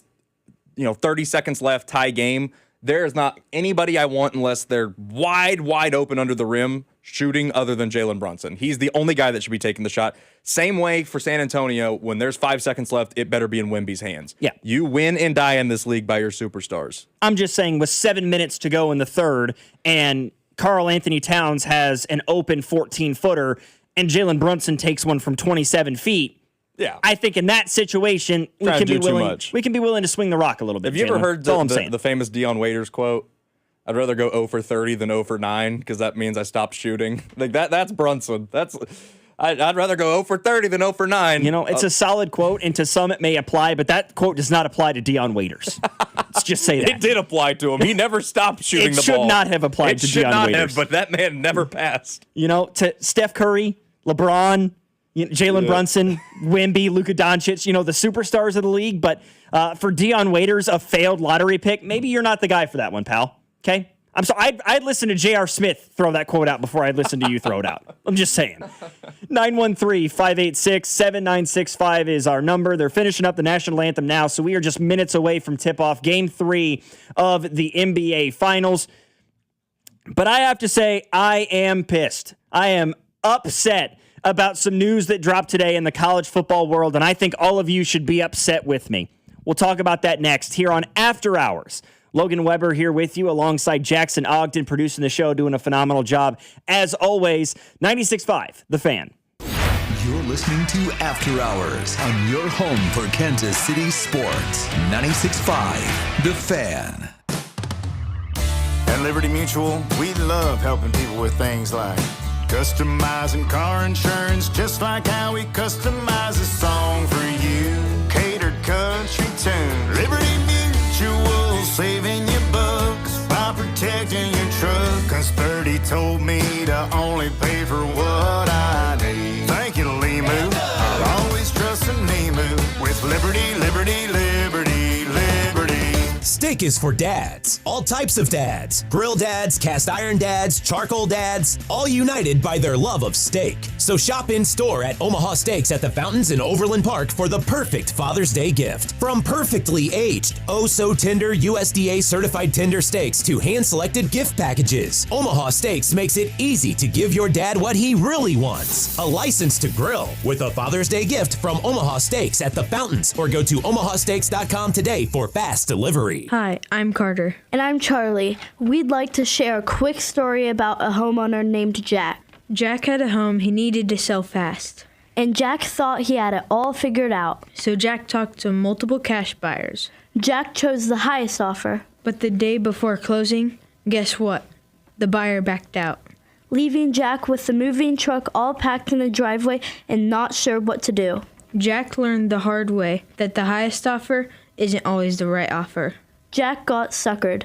Make sure you aren't hung out to dry. Call our dad at Rex Buys KC. Our dad is local, he knows Kansas City, and he actually closes deals.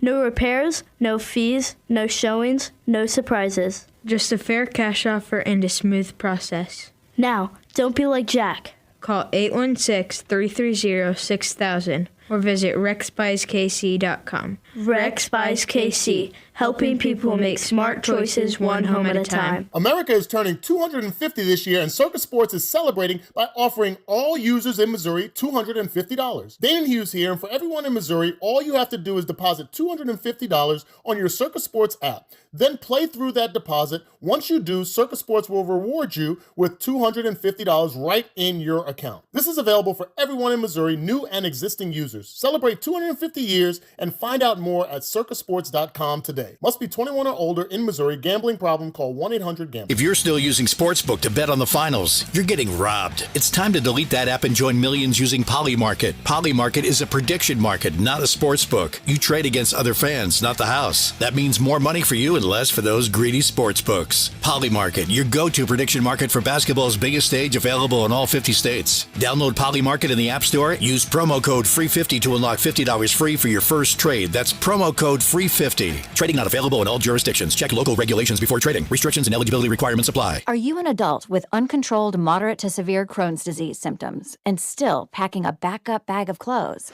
Just in case? Skyrizi Risankizumab Riza can help you take control of your Crohn's.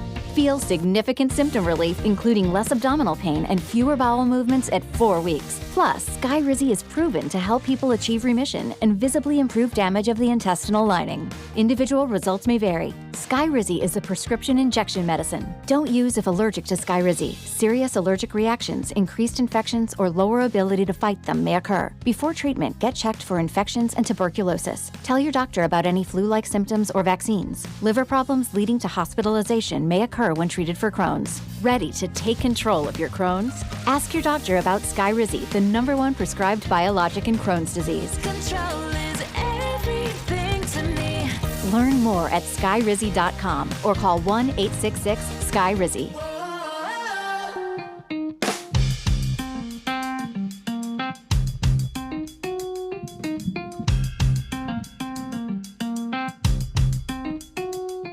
You know, I hate being put in these situations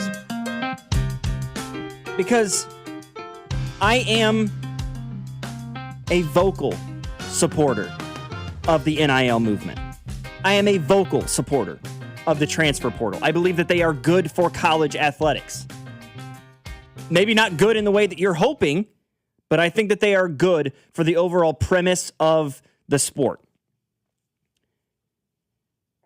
Honestly, there are very few problems that I see with the influx of sports betting and sports gambling into the American lexicon. However, I think everybody with a brain knows that there are certain limitations to that. And Brendan Sorsby, now Texas Tech's quarterback, went past that line. He crossed into a threshold that he should not have crossed into. And yet, according to a temporary injunction from a judge in the state of Texas, no harm, no foul, he's eligible to play in 2026. Awesome. Awesome. What the hell are we doing? Are we serious right now? It's actually ridiculous. At this point, if you want to play and they're telling you you can't, just go see as many judges as it takes before one says yes. Yeah, I mean, that's all we're doing Chambliss got it, and I don't even think Trinidad Chambliss should have been granted another year of eligibility, but whatever. At least he didn't break any rules. I mean, this Sorsby thing, he was betting on the team he was playing on while he was playing on that team as a quarterback. And they're just like, he can come back. He can come play. You know, even though the NCAA doesn't want it and it violates the bylaws of the NCAA, there's literally bylaw 10.3 says you're not permitted to bet on anything. I mean, Logan, when I was a student at UMKC, I worked in the social department for the athletic department. I couldn't bet on anything. Yeah. I wasn't even playing. I couldn't bet on the NBA, let alone college sports. It was a flat no, you can't do that. The fact that they're just saying, well, you can come back and play, whatever. What's the point of having any rules? Why do we have any standards? Why not just throw everything out of the window? You can do whatever you want.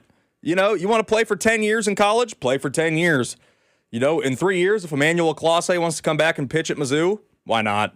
Why not? Trevor Bauer, you want to come pitch at Mizzou in 5 years? Why not? Let's just... Until the NCAA sticks up for itself, this is just going to keep happening. This is just a preposterous situation. I mean, this is the quote that we get as to why Ken Curry, who was the judge presiding over this case, ruled in favor of Brendan Sorsby. He stated that his attorneys had demonstrated that he will suffer a, quote, probable, imminent, and irreparable injury, unquote, if he's unable to play for the Red Raiders in 2026. Yeah, duh. It's called the consequences of your own actions. What are we doing? What he did is the reason Pete Rose is not in the Hall of Fame. And Pete Rose did a whole lot more in his career and was a whole lot more deserving to be forgiven than Brennan Sorsby's ever been. I mean, I say this. Everybody knows I am an Iowa fan, right? I have been my entire life. Big Iowa football, Iowa basketball. There was a situation a few years ago. A bunch of Iowa athletics people were suspended, had their seasons, had their careers taken away for certain situations. There was a wrestler at the University of Iowa. His name was Nelson Brands. He is the son of one of the Brands twins that runs is the coaches of the Iowa football program. He bet one time on a women's basketball game at the University of Iowa and had his season taken away. He didn't even bet on his own sport. And it was one time. And the Iowa athletic department, they turned themselves in to the NCAA. They didn't hire a lawyer. They didn't fight it. They didn't do anything. And they got their entire seasons taken away. But now all you have to do is just sue, and sue again. And eventually, hey, you'll get away with it. Despite the fact that Brendan Sorsby wagered, according to reports, approximately $90,000 on both pro and college sports, including 40 bets involving the University of Indiana's football program while he was on the team. Nope. He's going to be allowed to play in 2026. But hold on. He is being punished, right? Because as a part of the deal, he's going to serve a 2-game suspension, which means Brendan Sorsby will not be allowed to play in the season opener for Texas Tech against Abilene Christian and then the week 2 game against Oregon State. That's where we are now. You can bet on your own team. And I know that there's those people that are like, well, if he bet on his team to win, I don't see the problem. No. Multiple bets of his included betting the under on first half points for his team and betting the under on passing yards for his own team. Did he play in those games? No. But the premise exists.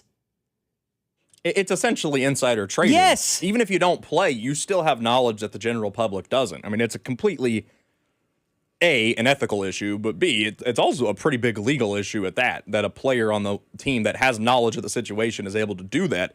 And the fact that the NCAA, you're right, because do you remember back, it would have been 2019 when Mizzou got bowl banned because they reported that they had some tutors back in like 2014 taking tests for like the players, like they were doing their homework. And Mizzou reported it once they figured out to the NCAA. They're like, hey, we just got made aware the situation happened. And they said, all right, 2 years, you're banned from bowl games.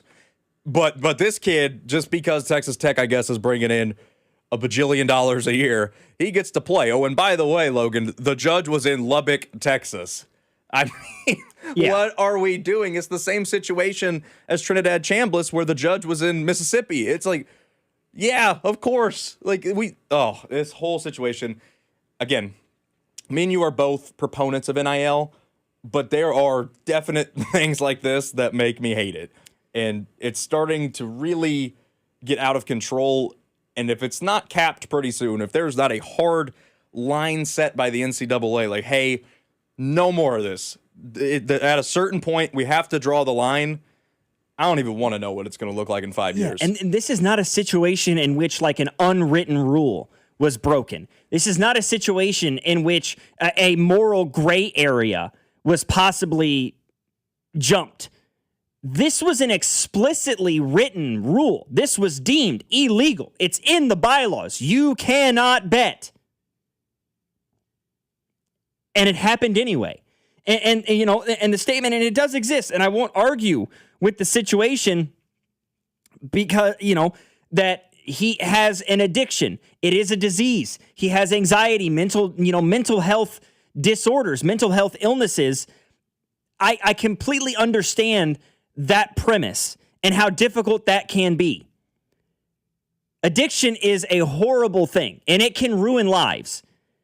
But there need to be there's consequences to your actions to some extent. Right, because like agree or disagree. If a drug addict is found to have drugs on his person or her person, that person may receive jail time. That person may go to rehab, but there are consequences to your action. If an alcoholic gets behind the wheel of a car and crashes into somebody, they face consequences for their actions, despite the fact that they are dealing with a disease and an addiction that is incredibly harmful to themselves and others, and they may be trying to fight it. There's still consequences. This man bet nearly 6 figures as a college athlete on professional and college sports that included the team that he participated on. And he did it at 3 different places. He was sports betting at Texas Tech. He just got there. Nope, all well and good. Now, the NCAA has said that they are going to file, I believe they called it an accelerated appeal, is what they're saying, to try to get ahead of this thing as quickly as they can, to try to fight the ruling, this temporary injunction.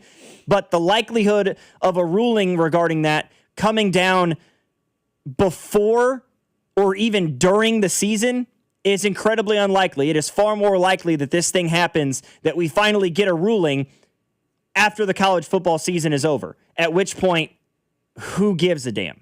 At which point, it no longer matters. Awesome. Great stuff. That's college sports in 2026. That's where we're at. And the thing that irritates me the most about this, the thing that really, really makes me mad, I'm agreeing with the NCAA here, which I really don't like, because I despise the NCAA as an institution. I despise the lack of backbone that they have had over the last, half century. Yeah. The fight to contain this amateur status and this refusal to pay the players their market value and a fair and equitable value in a capitalist society. To put all of your eggs in that basket with no plan in place for what would happen after it inevitably came crashing down because it was illegal. Now here we are. They had no backbone. They had no spine. They lost all control over the situation, and that's why we're here. But they're in the right, and they're being absolutely reprimanded for it. Yeah, and that's the last point I wanted to make here is if the NCAA can't control this, like if they're getting overruled on this, what good are they? If they can't even enforce this, what are they going to enforce? And why should anybody take them seriously or listen to anything they say? Because let's say they come out and they're like, hey, Notre Dame, you didn't make the playoff. Oh, let's just go to court. We actually should have made the playoff. When does it end? If you can't put your foot down as the NCAA and stop this, what can you stop? You're eventually just not going to be taken seriously at all. You already are looked at as a joke, but you are going to lose all credibility if things like this continue. 913-586-7965. We went absurdly long on that segment, so we may end up having to take a bit of a break, a bit of a bigger break than usual. But back for the 8 o'clock hour, stay with us. We're going to talk more Chiefs. We're going to talk more Royals. We'll continue to talk NBA Finals as Game 3 underway right now between the Knicks and the Spurs. And Jalen Thompson of the Kansas City Star joining us at 8:15. Stick around. After hours, Logan Weber alongside Jackson Ogden.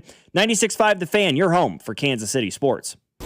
You're listening to After Hours on your home for Kansas City sports. 96.5 The Fan. Who do you think will be wearing the ring at the end of the NBA Finals? You can take your shot with FanDuel, and you just might be celebrating a victory of your very own. Right now, new customers can hit the court with $350 in bonus bets guaranteed after betting $5 for 7 straight days. FanDuel is the best place to bet all your favorite players during the NBA's biggest event. You can seek out those individual player markets for baskets or who's going to have the most rebounds or build an epic same-game parlay for a chance at a bigger payout. And with FanDuel, you get paid instantly when you win. Just visit FanDuel.com/local to join now to get $350 in bonus bets guaranteed after betting $5 for 7 days. FanDuel, an official partner of the NBA and 96.5 The Fan. 21 in President, Missouri. First online real money wager only. $5 minimum wager required for 7 consecutive days. $5 first deposit required.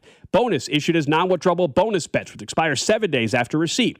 Gambling problem? Call 1-800-GAMBLER. Having unexpected car trouble or just in a car accident? Call Jay Southland Tow Service, 816-779-4600. 4869 or southlandtow.com. Use the tow service trusted by most local police departments. They can do it all. Be in the know and call Jay's Southland Tow. Hey DQ fans, nothing could make Father's Day more memorable than a DQ cake. Treat Dad, aka Pops, Poppy, or Papa, to one of our delicious fudge and crunch cakes. Or get a cake in one of our other Blizzard treat flavors like Oreo cookie. Customize your DQ cake with a message that celebrates the big guy and all the wonderful things he does. Trust us, it's a lot more fun than a pair of socks or another wacky tie. Only at participating DQ locations. Happy tastes good. This summer, Casey's has 89-cent medium fountain and new Frostbite by Casey's drinks. But if you don't have 89 cents, you could check your center console, dig between your couch cushions, ask Grandma for $1, or just use your credit card. 89-cent medium Frostbite by Casey's or fountain drinks at Casey's, all summer long. Restrictions may apply. See store for details. Hi, I'm Dustin, your friend and jeweler at Shane Company. As a diamond sourcing expert, I'll tell you just how differently we source our diamonds so your engagement ring can be the most beautiful. We work directly with our diamond partners who reserve the best stones just for us. We handpick and inspect each diamond, then negotiate the best price. At Shane Company, we believe this is the only way to properly buy a diamond, because a friend goes the extra mile to make sure you get your dream diamond at your dream price. Visit us in store or at shaneco.com. Shane Company, your friend and jeweler. If you're still using Sportsbook to bet on the finals, you're getting robbed. It's time to delete that app and join millions using Polymarket. Polymarket is a prediction market, not a sportsbook. You trade against other fans, not the house. That means more money for you and less for those greedy sportsbooks. Polymarket, your go-to prediction market for basketball's biggest stage, available in all 50 states. Download Polymarket in the App Store. Use promo code FREE50 to unlock $50 free for your first trade. That's promo code FREE50. Trading not available in all jurisdictions. Check local regulations before trading. Restrictions and eligibility requirements apply. This is the story of the one. As a maintenance engineer at a beverage manufacturing plant, he starts his day knowing every line is ready to run because Grainger delivers the industrial-grade products he needs to keep mixers, conveyors, and packaging equipment moving. With Grainger's vast selection of bearings, belts, and motors, he keeps operations running smoothly, so nothing grinds to a halt. Call 1-800-GRAINGER, click Grainger.com, or just stop by. Grainger, for the ones who get it done. Finding great candidates to hire can be like, well, trying to find a needle in a haystack, but not with ZipRecruiter. Its powerful technology actively finds and invites qualified candidates to apply to your job. So while other companies might deliver a lot of hay, ZipRecruiter finds you the needle in the haystack. See why 4 out of 5 employers who post a job on ZipRecruiter get a quality candidate within the first day. Try ZipRecruiter for free at ZipRecruiter.com/team. That's ZipRecruiter.com/team. ZipRecruiter. That wreck really took everything off track. Can't work, can't help with the kids. The bills are stacking up. Then stop waiting. Call the Car Crash Kings, SWL Injury Law. Car crashes, that's what they do. Yeah? Yeah, they go to work so you can get your life back and get paid what you're owed. Don't get pushed around. Visit us at SWL Injury Law today for your free consultation. We're the Car Crash Kings. It's what we do. Visit SWLinjurylaw.com. The choice of a lawyer is an important decision and should not be based solely upon advertisements. The finals are here and underway, and both teams are set. And now you can trade every single game over on Kalshi. New York currently trading at 56% to win it all, meaning a $100 trade could net you $186 in profit. Or if you don't think the upset is coming, you could trade on the other side. San Antonio currently trading at 46%, meaning that a $100 investment could turn into $216. On Kalshi, you're trading against other people. It's in a live market, meaning no house, no odds makers, and the odds move. You can buy in and out at any time. And for a limited time, download the Kalshi app and use promo code TAPP, T-A-P-P, to get $10 when you trade 10. K-A-L-S-H-I, Kalshi. Trade on anything. 18 plus only. Restrictions and eligibility requirements apply. Event contract trading involves risk and may not be suitable for all investors. Prices, values, and available markets may differ from those mentioned. For more information, see kalshi.com/regulatory. Water backing up? Drains slowing down? It's only going to get worse. Head off bigger problems with a $79 mainline drain cleaning from Hamilton Plumbing, Heating, AC, and Rooter. Plus, a free video camera inspection to pinpoint exactly where that clog is. We'll clear the problem the right way and get your home back to normal. Over 40 years experience and more than 8,000 5-star reviews are great reasons to trust Hamilton. Visit callhamilton.com/radio for details, terms, and conditions.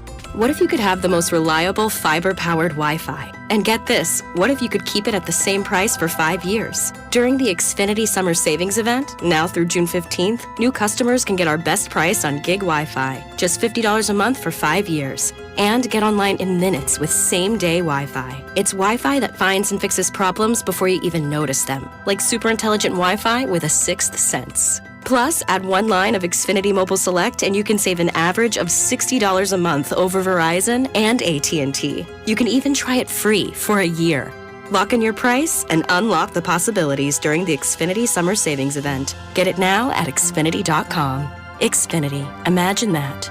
Restrictions apply. Requires paperless billing and auto pay with stored bank account. Taxes and fees extra. Savings based on 1 gig internet and 1 mobile select line compared to similar Verizon and AT&T plans over 5 years. After 12 months, regular rates apply to mobile select. Xfinity internet required. Speeds vary. Use of fiber coaxial cable. If you're still using Sportsbook to bet on the finals, you're getting robbed. It's time to delete that app and join millions using Polymarket. Polymarket is a prediction market, not a sportsbook. You trade against other fans, not the house. That means more money for you and less for those greedy sportsbooks. Polymarket, your go-to prediction market for basketball's biggest stage, available in all 50 states. Download Polymarket in the App Store. Use promo code FREE50 to unlock $50 free for your first trade. That's promo code FREE50. Trading not available in all jurisdictions. Check local regulations before trading. Restrictions and eligibility requirements apply. It is out of here. Man, if your stream isn't as strong as it used to be, or you're taking more breaks to the bathroom than the 7th inning stretch of a televised baseball game, We'll be back after this.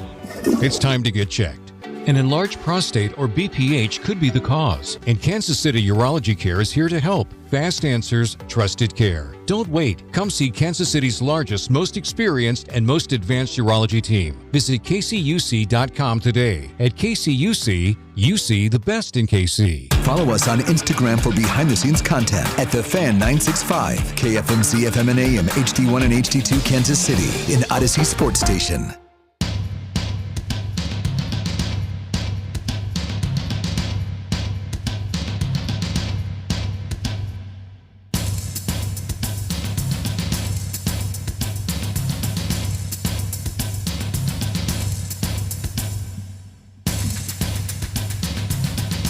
So far, it's the San Antonio Spurs getting the better of the New York Knicks. 24-17, about 3/4 of the way through the first. Wemby's got 9 points on 4 of 5 shooting. Devin Vassell's 2 for 2. He's got 6. Stephon Castle's got 7. So I would say arguably the Spurs' 3 best players playing like it so far in this game. In this game 3. Meanwhile, Josh Hart with 8 early points for the New York Knicks. He's been their best player thus far. Karl Anthony Towns has got 2 points on his only shot attempt. OG Anunoby's 2 for 3. Jalen Brunson 1 for 3 so far. But I have to say, I like the shooting disparity a little bit more. It's a little bit more spread out. It's better than, I guess, having Jalen Brunson with 9 shot attempts and the rest of the Knicks roster with 8 in the first quarter. So, also, this is now the 3rd time this series in 3 games the Spurs have had a double-digit lead at some point. So if they lose this game, they will be down 0-3, and then all 3 have had a double-digit lead at some point. You see if they can hold on, man. They better win this one, or it's over. Yeah, and I mean, it's going to have to be on the offensive side, because I feel like defensively they've been really good. They were really good defensively in game 2, but the offense lagged behind a little bit, and especially in, what would that have been, the 3rd quarter, where they got down that 14 points. I just feel like you got to keep your foot on the gas in this situation. This Knicks team is too good to give any amount of space to. We talked earlier about the L'Jarius Sneed news today, signing back with the Kansas City Chiefs, a 1-year deal worth up to $5 million. And I have to say, I feel like this is a good move for the Chiefs in a variety of ways. If he's healthy and he can play at a good level, first and foremost, that's fantastic.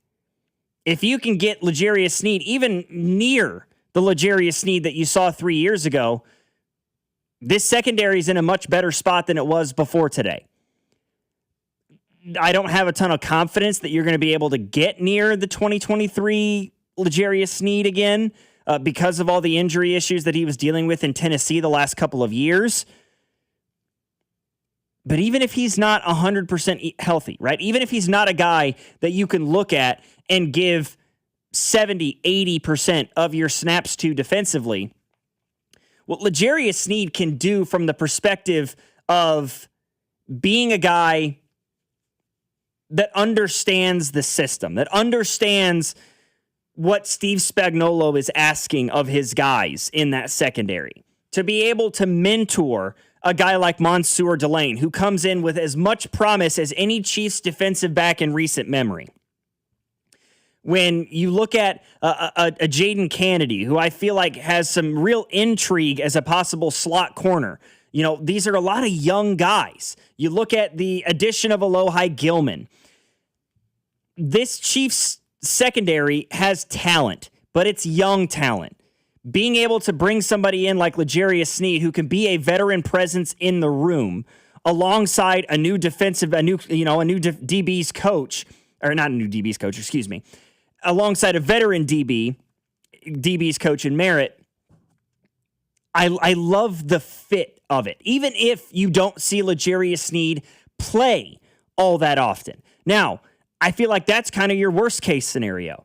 Best case scenario, though, is you do get a version of L'Jarius Sneed back in this defense to help bring a little bit of that dog mentality that Steve Spagnuolo loves to see in his corners and in his safeties. It remains to be seen about the health of him, but I feel like this could be a win-win no matter how you slice it for the Chiefs if L'Jarius Sneed is willing and able to be more of a veteran presence than necessarily an every down corner. Yeah, and it should also be noted that there are some off the field things with Sneed going on right now as well. So I feel like there was a situation, but I felt like the charges were dropped in that case, like back in May. I want to say have they finally cleared that up? Because there was something there whenever the Titans did release him. I remember that there was some stuff going on around that. Yeah, so on May 5th, there were charges against. There were charges that were put on him from a shooting that occurred at a Dallas car dealership in December of 2024. But May 5th of this year, so just over a month ago, those charges were dropped. There you go. Okay. So I hadn't seen that. I just saw whenever that he got cut by Tennessee that there was. So I'm sure the Chiefs were obviously waiting that one out as well, making sure they didn't want to have another situation like they already do with Rice. They are probably tired of having to deal with off the field issues. But yeah, so if the knee is good, and I mean, it doesn't have to be like we mentioned in the first hour of the show. It doesn't have to be 2023 L'Jarius Sneed. If he can just come in and contribute in any way, that will be so big for a young secondary that is going to have a lot of growing pains this year. I have no doubt Mansour Delane and Jaden Kennedy will be exceptional for the Chiefs over the next 4 to 5 years of their rookie contracts. But being a young defensive back in this league, you will get humbled very, very quickly. Week 1, going up against Cortland Sutton and Jalen Waddle of Denver, that's a test off the bat. Like, you're not in college anymore. These are real receivers. You're facing some of the best. Week 2, you're facing Josh Downs, Alec Pierce. You've got a couple, it's never easy. There's no week where you're going to have it easy. And so having a veteran presence like Sneed, who has the confidence, who has the experience, go a long way, especially when these guys inevitably do struggle. You know, he can stick there. When I was a rookie in 2020, I went through it too. Like, Merritt knows how to do this. Stick the course. I really do like having him back in the locker room. Yeah, and I mean it's fair to have some level of hesitation because this is par for the course with what the Chiefs have done in the last 4 or 5 years. Bringing in guys that are former Chiefs who went elsewhere and are now returning quote-unquote home, right? We saw them do this with Juju Smith-Schuster. We saw them do this with McCole Hardman twice. We saw them do this with Derek Nottie and Mike Pennell. And there is very much so, there is a reason to be cautious about bringing L'Jarius Sneed back. But when you look at a defensive back room that is this young, that is this, even the guys that aren't super young, inexperienced in what it means to be a Kansas City Chief, what it means to play defensive back under Steve Spagnuolo and Dave Merritt. L'Jarius Sneed knows what it takes because there's a difference, I would say, between knowing what it takes to be a DB in the NFL and knowing what it means to be a defensive back for the Kansas City Chiefs. Because when you're a member of the Kansas City Chiefs, it's not about just being a good football player. It's not just about winning regular season games. It's not just about making the playoffs. It's about winning every game in front of you. It's about winning Super Bowls. It's not about winning in Week 14. L'Jarius Sneed knows that. He knows what it means to be a professional in that organization. And he can help guide the next generation of Chiefs defensive backs. And who knows, maybe continue to make himself a part of that moving forward. This is the Patriot way, man. They did this with Trey Flowers. They did this with J.C. Jackson. So many guys during the Patriots dynasty. They didn't want to pay. They shipped him off. They left in free agency, absolutely bombed with their teams, came back on a minimum contract, and went right back to being productive. This is the Patriot way through and through. And like you mentioned, the Chiefs have done this quite a bit. And even with a guy you didn't mention, Kareem Hunt. I mean, they brought him back as well. That one maybe more out of desperation, but yeah, they still did. So, I mean, this is not new for the Chiefs, like you mentioned. And we'll see if Tyreek is the next one. We'll have to wait and see. Somebody in the text line just asked, is Tyreek coming back? I don't know if anybody knows. I mean, I really do not.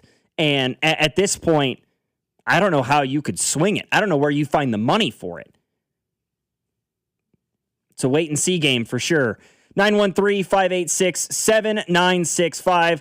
Let's change it up. Let's talk a little Royals when we come back. We'll have Jalen Thompson of the Kansas City Star joining us next. Stick around. This is After Hours, 96.5, The Fan. You're listening to After Hours on your home for Kansas City sports. 96.5, The Fan. Hey, it's Dusty Likens. The world's game at BetMGM is here. Bet on the soccer showdowns with 2 up early payout so that if you're up 2, BetMGM will pay you. That's right. Let's say you put your money on Leo Messi in Argentina. They go up too early in the first half. Well, BetMGM will pay you. That's right. Place a pre-game straight match result bet on any tournament game. If at any point your team is up by 2 goals, you will instantly win your bet. Then enjoy BetMGM's same-game parlays, daily promotions, player props, and so much more for the world's game. You like Ronaldo in Portugal. You like Harry Kane in England. Whoever it may be, don't miss your shot at an early win with 2 up early payout to get paid out if at any point your team is up by 2 goals. Regardless of the final outcome of the match, make it a tournament to remember with BetMGM. BetMGM and GameSense remind you to play responsibly. Gambling problem? Call 1-800-GAMBLER. See BetMGM.com for terms. 21 and older only. Missouri only. New and existing customer offer. Subject to eligibility requirements. Additional terms and restrictions may apply. Please gamble responsibly. Almost Andy Reid here. Don't let your garage door drop the ball this summer. Whether it's a noisy opener, broken spring, or time for a summer tune-up, the team at Renner Garage Door is ready to help. Get a free repair or replacement quote today, plus $100 off a new garage door. Renner's America's oldest family-owned garage door company, serving both wholesale and retail markets. With trusted brands like Geldon, Amar, and LiftMaster, your home is ready for a championship season. RennerDoor.com, forward and back. RENNER. Performance matters in intimate moments. Don't let ED ruin them. This is Jeff for Heartland Men's Health, and I want to assure you that if you're like the vast majority of guys, you don't have to suffer with ED anymore. In fact, you might be pleasantly surprised at how the right treatments could positively impact your love life. At Heartland Men's Health, our advanced medical therapies go far beyond pills. We have treatments that are effective in well over 90% of cases, and we offer specific and combinative treatments that can dramatically enhance both your performance and your stamina. You could even last up to an hour or more and bring a far greater level of intimacy to both you and the one you love, perhaps performing like you haven't in years. So call us today and find out why our advanced treatment strategies offer so much more. Your first visit is just $99 and gets you blood work, a medical consult, and if medically advised, a test dose. And if that test dose doesn't work in the office, your visit is free. Call 844-447-6600 or go to heartlandmenshealth.com. Heartland Men's Health, advanced medical science to improve men's lives. Hi, Toby Tobin along with Jason Goodenkoff from Lewisburg Ford, Lewisburg, Kansas. Hi, Jason. Hello, Toby. So what is going on at Lewisburg Ford? Hey, we've got an amazing promotion right now, Toby. We've got employee pricing for everyone. That means you don't have to negotiate price and you can buy a brand new Ford just like a Ford employee can. It's a big benefit to them. Now it's a big benefit to everybody. But now the dealer's all the same as you? Every dealer's going to be the same price. So the only thing that makes a difference is the dealer who you're working with. In Lewisburg Lewisburg Ford is the best, okay? I'm touting how good we are. Okay. Okay? 23 President's Award, the number one F-150 dealer in the Kansas City area 9 years in a row, and the biggest F-150 dealer for 5 years in the state of Kansas. I know you are the best place to buy a Ford. We're going to take better care of you than anybody. Period. Yes. Absolutely. How long is this going on? Well, we can come to you, and we're going to do this through the 7th of July. So if you want us to come to you, we can come to you, or we'd love to see you in Lewisburg. What's your toll-free number? 816-444-2300. Or LewisburgFord.com. So, you're ready to propose, huh? Yeah, man. She's definitely the one. What are we thinking about the ring? I got my wife's at Hellsberg. I couldn't recommend a better jeweler. I could use some help with that. Man, go to Hellsberg. I had no idea how many details you need to consider. Did you know you can get a natural or lab-grown diamond? I didn't. Figure out what she wants. Trust me, they'll make it happen. Start your story with Hellsberg. Shop in store or at hellsberg.com. The countdown to the World Soccer Championship is brought to you by Blue Cross and Blue Shield of Kansas City. From here, for wherever you are, that's the benefit of blue. Visit bluekc.com/benefit of blue for more information. The Cody and Gold Garage Sale is back for its 5th year on Wednesday, June 10th, with 100% of the money raised going to the Negro League Baseball Museum. Last time out, we raised over $15,000 to benefit the NLBM, and this year, we're looking to set a new garage sale record. Auction items will be available on 965thefan.com, but only live one day, Wednesday, June 10th, with items starting at $9.65. And I'm thinking, you know what? Your missing glasses will make the auction list. Join us for the 5th annual Cody and Gold Garage Sale, benefiting the Negro League's Baseball Museum, Wednesday, June 10th, right here on 96.5 The Fan.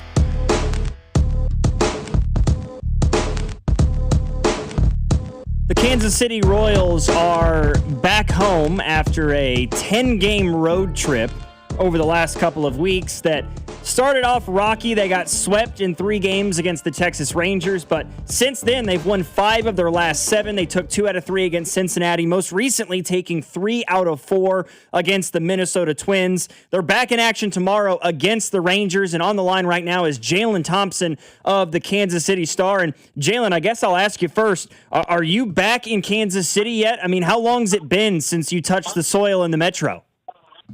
It's been a minute, Logan, but, happy to be back, ready to get it going tomorrow.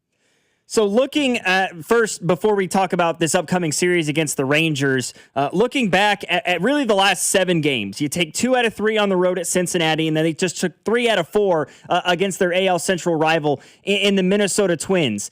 Looking at the struggles before this recent stretch of success versus where they're at now, what have been some of the biggest changes that you've seen out of this organization, whether it be in the lineup, whether it be via the pitching staff, that has led to this recent stretch of success? Yeah, Logan, I just think a lot of it is going to be the offense just playing to their caliber and standard, not trying to do too much. That's been a key goal for this entire year when they were going through their rough struggles in April and May. Just players not putting it all on themselves, but just moving the bat down the lineup, making the right play, the unselfish play, sacrifice bunts, sack flies, getting the guy over, taking the extra base. Those little things that they start to add up when you continue to do them on a consistent basis. And as you saw in Sunday's game, the Royals were able to get a run in on an RBI single from Michael Garcia, and then Starling Marte hits a 3-run homer.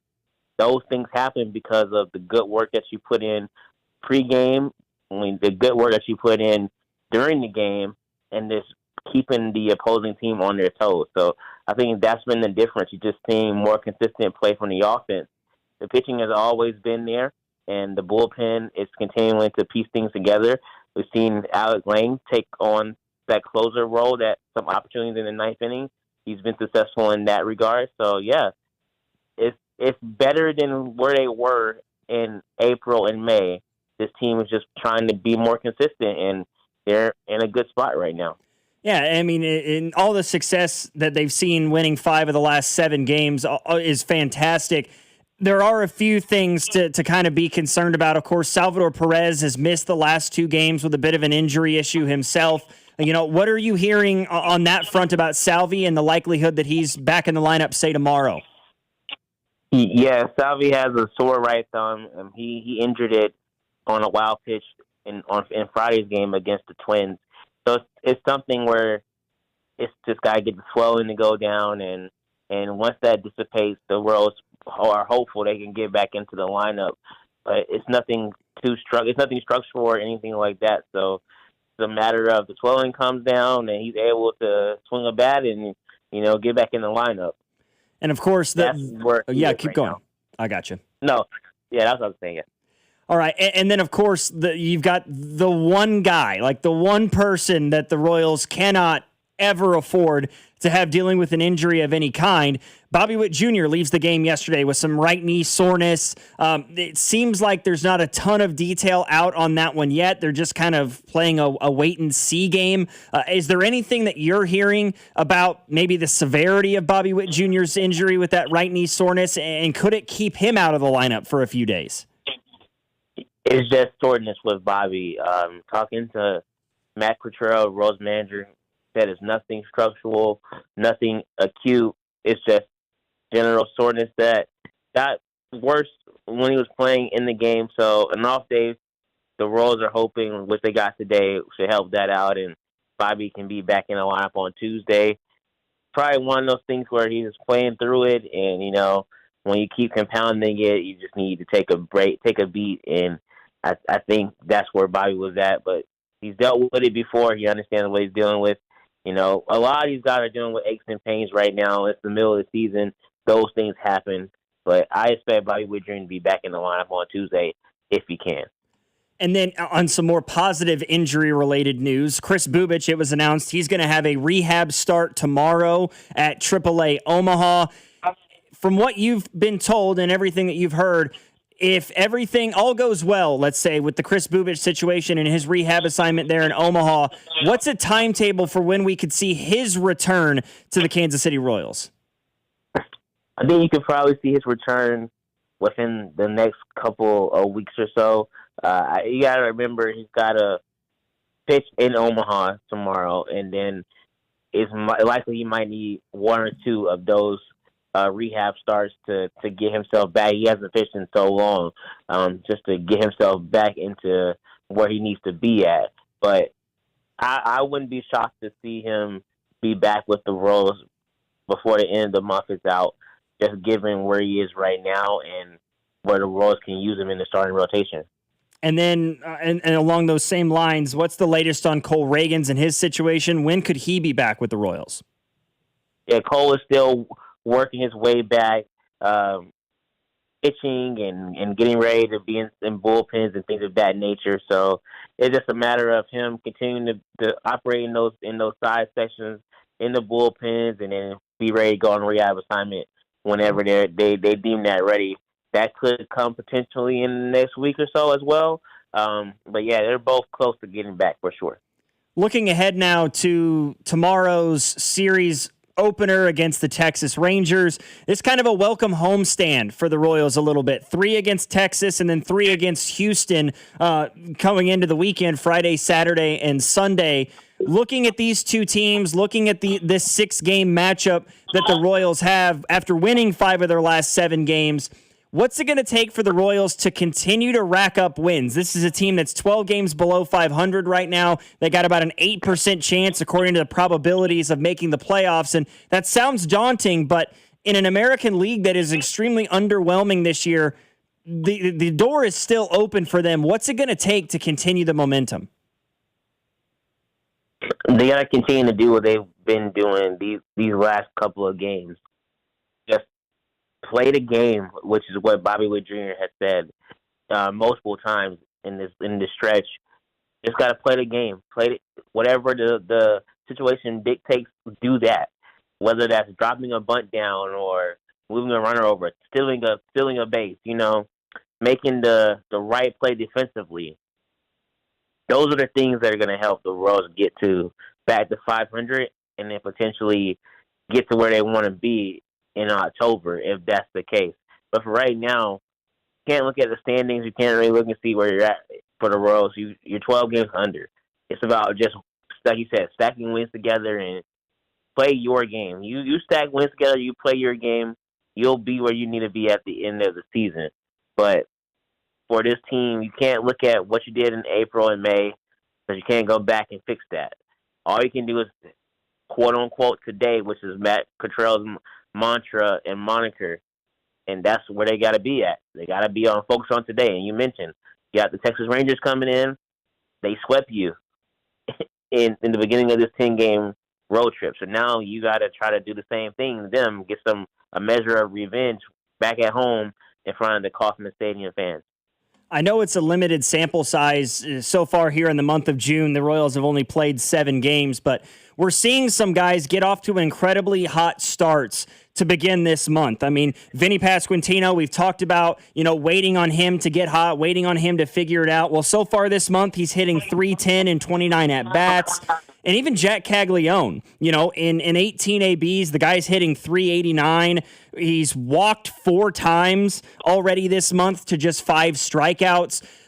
Is there a level of confidence inside that Royals organization that Vinny is sort of putting it all together after a slow start to begin the year, and that Jack Caglione is finally hitting his stride after a difficult rookie season? Yeah, I think they both are. There's a lot of confidence in both of those guys. You look at the back of, I say this all the time, you look at the back of the playing card, you don't just hit 30 home runs and have 100 RBIs if you're Vinny Pasquantino last year, if you didn't know how to play the game, right? So it's just a matter of him getting into a rhythm, and he did start slow in April and May. He'll be the first one to tell you that. But it's stacking those days together, stacking positive results together. That's kind of what has gotten him to be where he is right now. And with Jack Caglione, he just crossed his first full year in the big leagues. So he's learning different pitchers day in, day out, seeing different pitchers again, getting a better knowledge of what other teams are trying to do against him. He's making those adjustments. So I think you're just seeing him just continue to thrive by learning and being in the fire and growing from that. I think that's with anyone in life, right? You get put in a situation where you don't know what to expect, but every day you do it, you'll learn a little something to help you move forward and be better for it the next day. So I think that's where Jack Caglione is. He saw last year he would be over aggressive and swing at pitches that weren't in the zone, and now you see him, like you said, taking walks. You see him hitting the ball where it's pitched, going to all sides of the field. I think he's just continuing to get better and better. And we all know the power's there, and the power is going to come. Usually the power is like one of the last things to come when you're trying to be in a spot where you're operating efficiently. Well, hopefully we get a chance to see more impressive Royals baseball now that they're back at home. 3 against the Rangers starting tomorrow, and then, of course, the 3 against Houston Friday, Saturday, and Sunday to follow. Jalen, appreciate you taking the time tonight, my man. I'm sure, first night back in Kansas City, you're trying to get reacclimated after a 10-day road trip. Appreciate you taking the time tonight, though. Anytime, Logan. I'm always love coming on your show. It's always a good time. Thank you very much. I appreciate that. That's Jalen Thompson. He's the Royals beat writer for the Kansas City Star, joining us after the Royals take back-to-back series wins on the road. Impressive in and of itself, because outside of that 3-game sweep against the Mariners back in May, the Royals have been one of, if not the worst road baseball team in Major League Baseball. So hopefully this success away from Kauffman can help them generate a little bit more confidence and a little bit more success back at home moving forward for a team 12 games below 500 and trying to dig their way out of this massive hole they put themselves in after difficult months of April and May to begin the season. Logan Weber here with you alongside Jackson Ogden. This is After Hours on your home for Kansas City Sports, 96.5, The Fan. You're listening to After Hours on your home for Kansas City Sports, 96.5, The Fan. Hi, I'm Katie, your friend and jeweler at Shane Company. Daydreaming about bringing your engagement ring vision to life? As a jewelry consultant, I'm here to help. Compare ring styles side by side. They're in stock and ready to try on. Then customize it with an engraving or decorative crown. At Shane Company, there are so many ways to create your dream ring at your dream price.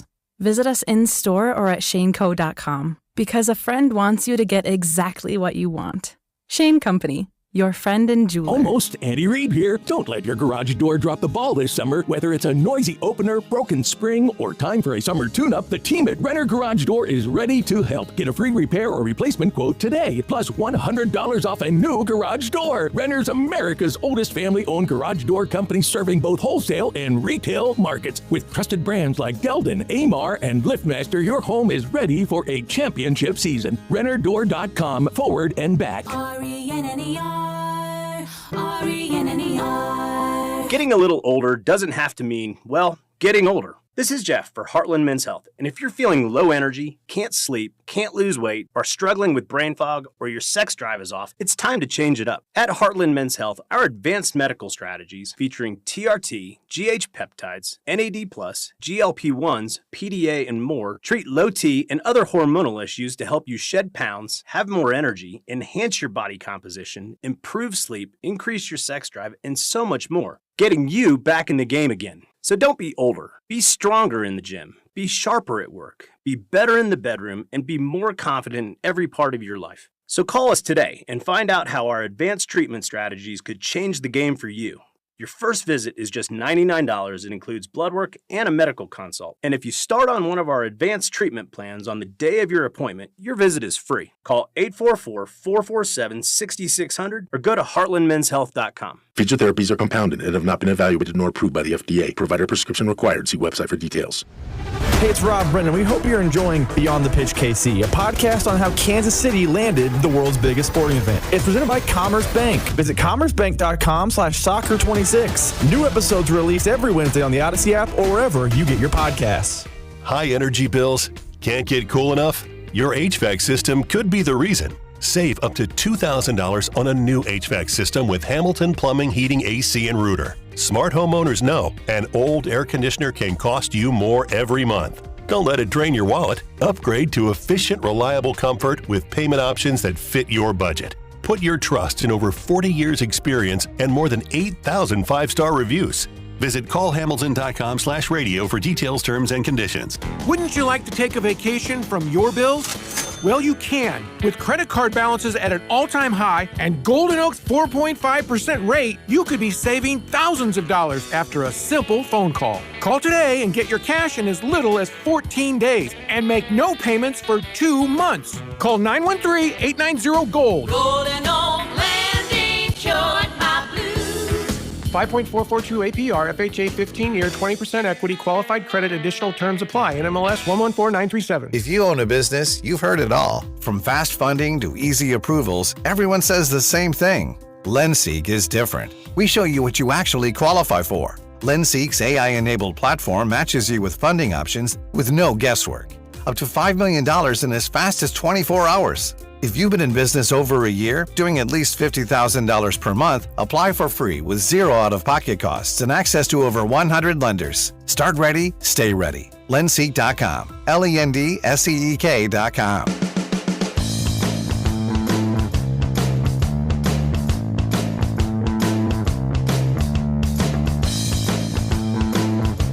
Offenses are firing right now, game 3 of this NBA Finals. Knicks have crawled back in it. They're down 5. 49-44, Spurs lead it. Dude, Stephon Castle, he's going to work right now. He is absolutely fearless going to the cup. I thought he just got an and one. OG Anunoby seemed to absolutely crush him going to the cup, but somehow still got it to go. He's got 18 points on 7 of 8 shooting. He's knocked down 3 of his 4 free throws in this one. Wemby's got 9. Meanwhile, the Knicks, again, I feel like I'm harping back on it over and over again. OG Anunoby's 3 for 4. Karl Anthony Towns is 3 for 4. Josh Hart is 3 for 4. Jalen Brunson's 3 for 8.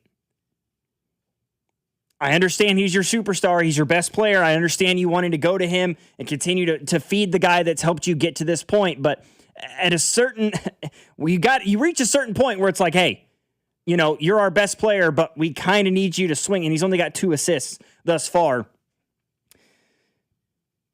I don't know. And we'll see. I just, he has not seemed to be comfortable in this series.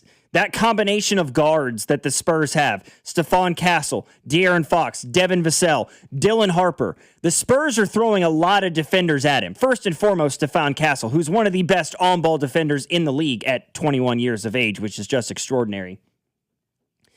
And again, I just continue to watch this series, and I continue to think, the Spurs are in the NBA Finals right now. They're going to be in a hell of a lot more. I mean, Dylan Harper looks spectacular. I mean, he's 3 for 7 tonight. He hasn't knocked down a single three, but he still looks great out on the floor in this one, despite the fact that he's not shooting it particularly well. You know, there's years, and there's sometimes 5 years where you feel like there's not a good draft. But then there's that one NBA draft. I think back to the LeBron, Melo, D-Wade, like that draft. Now, I'm not saying it's going to be up to this par, but last year's draft, Cooper Flagg at 1, Dylan Harper, Con Kneppel, Ace Bailey, like, that is insane. That last year's class has looked insane. And you're right, Dylan Harper, he's 20 years old, and he looks like he's been here 6 times. He looks like this is just nothing for him. This moment does not seem too big for him at all. You know, you figured going to Madison Square Garden is going to be a ruckus environment. You know, it doesn't. Him and Castle, man, it just does not bother them. And also, Wemby's been pretty aggressive, which I felt like in game 2, Wemby was not aggressive enough in the first half. He didn't shoot well, but that was mostly in the second half. I feel like Wemby has to be aggressive early. And so far tonight, he has done just that. Yes, kind of set the tone a little bit. Take it to Karl Anthony Towns, because it kind of has felt like through the first 2 games that instead of Wemby dictating Karl Anthony Towns on the floor, it's been the other way around. Cat has sort of taken it at Victor Wembanyama, and he's having to kind of play off of his toes. As the Knicks knock down a 3, OG Anunoby continues to just play good ball, man. I mean, after being injured during this playoff run, he's come back and just hit the ground running to help them along the way. And he just picked up a huge block on the other end of the floor, too. He's doing it on both sides. I kind of wanted to do this earlier in the show, but just kind of got stretched for time. The season is still quite a ways away for the Kansas City Chiefs. No question about it. I mean, we just hit the second week of June. I mean, not even, really. This is still the last day of the first week of June. We're months away from NFL football. But I just kind of wanted to do some predictions, do some superlatives, make some, I guess you could call them quote-unquote hot takes for what we think the season may look like. My first question, and we can both answer these, Jackson, you guys can as well on the text line, 913-586-7965. Who do you think is going to be the Chiefs' leading receiver this season? You kind of said it earlier. You kind of counting only receivers or anybody? Now, who's going to be the leading? Who's going to lead this team in receptions, yards, touchdown? You know, who's going to be the guy? Who's going to be the number one? I'm going to go with Kelsey. It's just Mahomes' guy. It's a safety blanket. It's where he goes to whenever he is under any sort of duress, and it's the only guy he can consistently count on. I'm going to go with Travis Kelsey because every year of Patrick Mahomes' career, the leading receiver has either been Tyreek Hill or Travis Kelsey. Hasn't been anybody else ever. Which is just astonishing to think about with how much success they've had, how many receivers have come in and out of the room. I'm going to go somewhere different because I don't want it to be Travis Kelce. If Travis Kelce's this team's leading receiver again, I feel like that is probably a negative for the Kansas City Chiefs. And that's not a knock against Travis Kelce. That's not an indictment of Travis Kelce. That's an indictment. That's a knock on the other weapons on this football team. I'm going to go out on a limb. That was a ridiculous dunk, Wemby. Oh, my God. I'm going to go out and say I think Xavier Worthy is this Chiefs team's leading receiver. I do not feel like he has been given, throughout the first 2 years of his career, the correct opportunity, the correct situation. And he may still not get the correct situation this upcoming year. But I believe will be the best situation that he will be in as a member of the Kansas City Chiefs, barring injuries, right? Think back to his rookie year. He's drafted in the first round, and you're looking at a situation where the Chiefs have Rashee Rice coming in for his second year. You have the acquisition of Hollywood Brown, Travis Kelce coming off of yet another Pro Bowl All-Pro caliber year. Xavier Worthy came in as the Chiefs' fourth weapon, and halfway through the year, all of a sudden, he's wide receiver 1. And that's not the right position for him to be in as a rookie. You know, Rashee Rice goes down. Hollywood Brown is out after the first freaking offensive play of the first preseason game. And all of a sudden, Xavier Worthy is thrust into a situation that he was not prepared for. Himself, the team didn't prepare him for that. That was not supposed to be his role. And he ended up making a ton of headway. He was outstanding in the playoff run in 2024. And then last year, he goes down with the injury, right? He collides with Travis Kelce, and then he's dealing with the ankle thing, and as well as the shoulder and collarbone thing. It was just, he was never healthy the entirety of that year. Not to mention, throughout this entire stretch, he had never had a reputable wide receivers coach that could guide him. He has that now. And I believe Xavier Worthy can have that quote-unquote breakout year for the Chiefs. I believe he can be a 1,000-yard receiver for the Kansas City Chiefs coming up in 2026. So the next question I've got. In your view, right, in your mind, what is a, quote, good season for Kenneth Walker? What does Kenneth Walker need to do, whether it be on the ground, whether it be in terms of his total yardage, in order to have what you would determine to be a good season for his first year in a Chiefs uniform?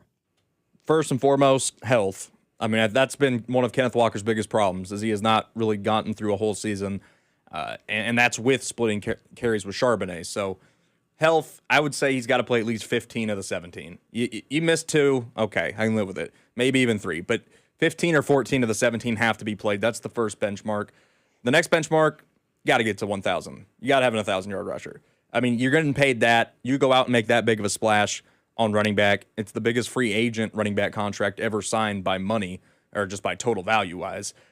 I need at least a K on the ground. I need 1,000 rushing yards.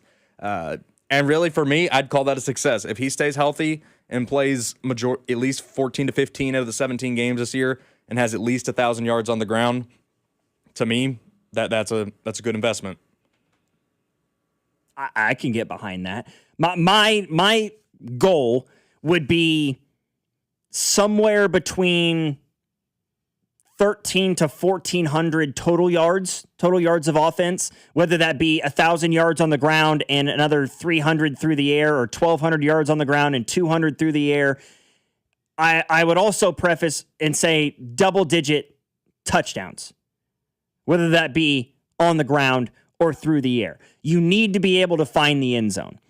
You know, I believe that Emmett Johnson can come in and be a guy who you can give 100 touches to as a rookie and allow Kenneth Walker to be somewhere between 200 and 250. Now, if you want to give him more than that because of the amount of money that was given, completely understand that. I think Emmett Johnson is going to be a welcome weapon in this offense. And so if you're looking for me to say, oh, well, Kenneth Walker needs to have a 1,500-yard season, I think that's completely preposterous in my view.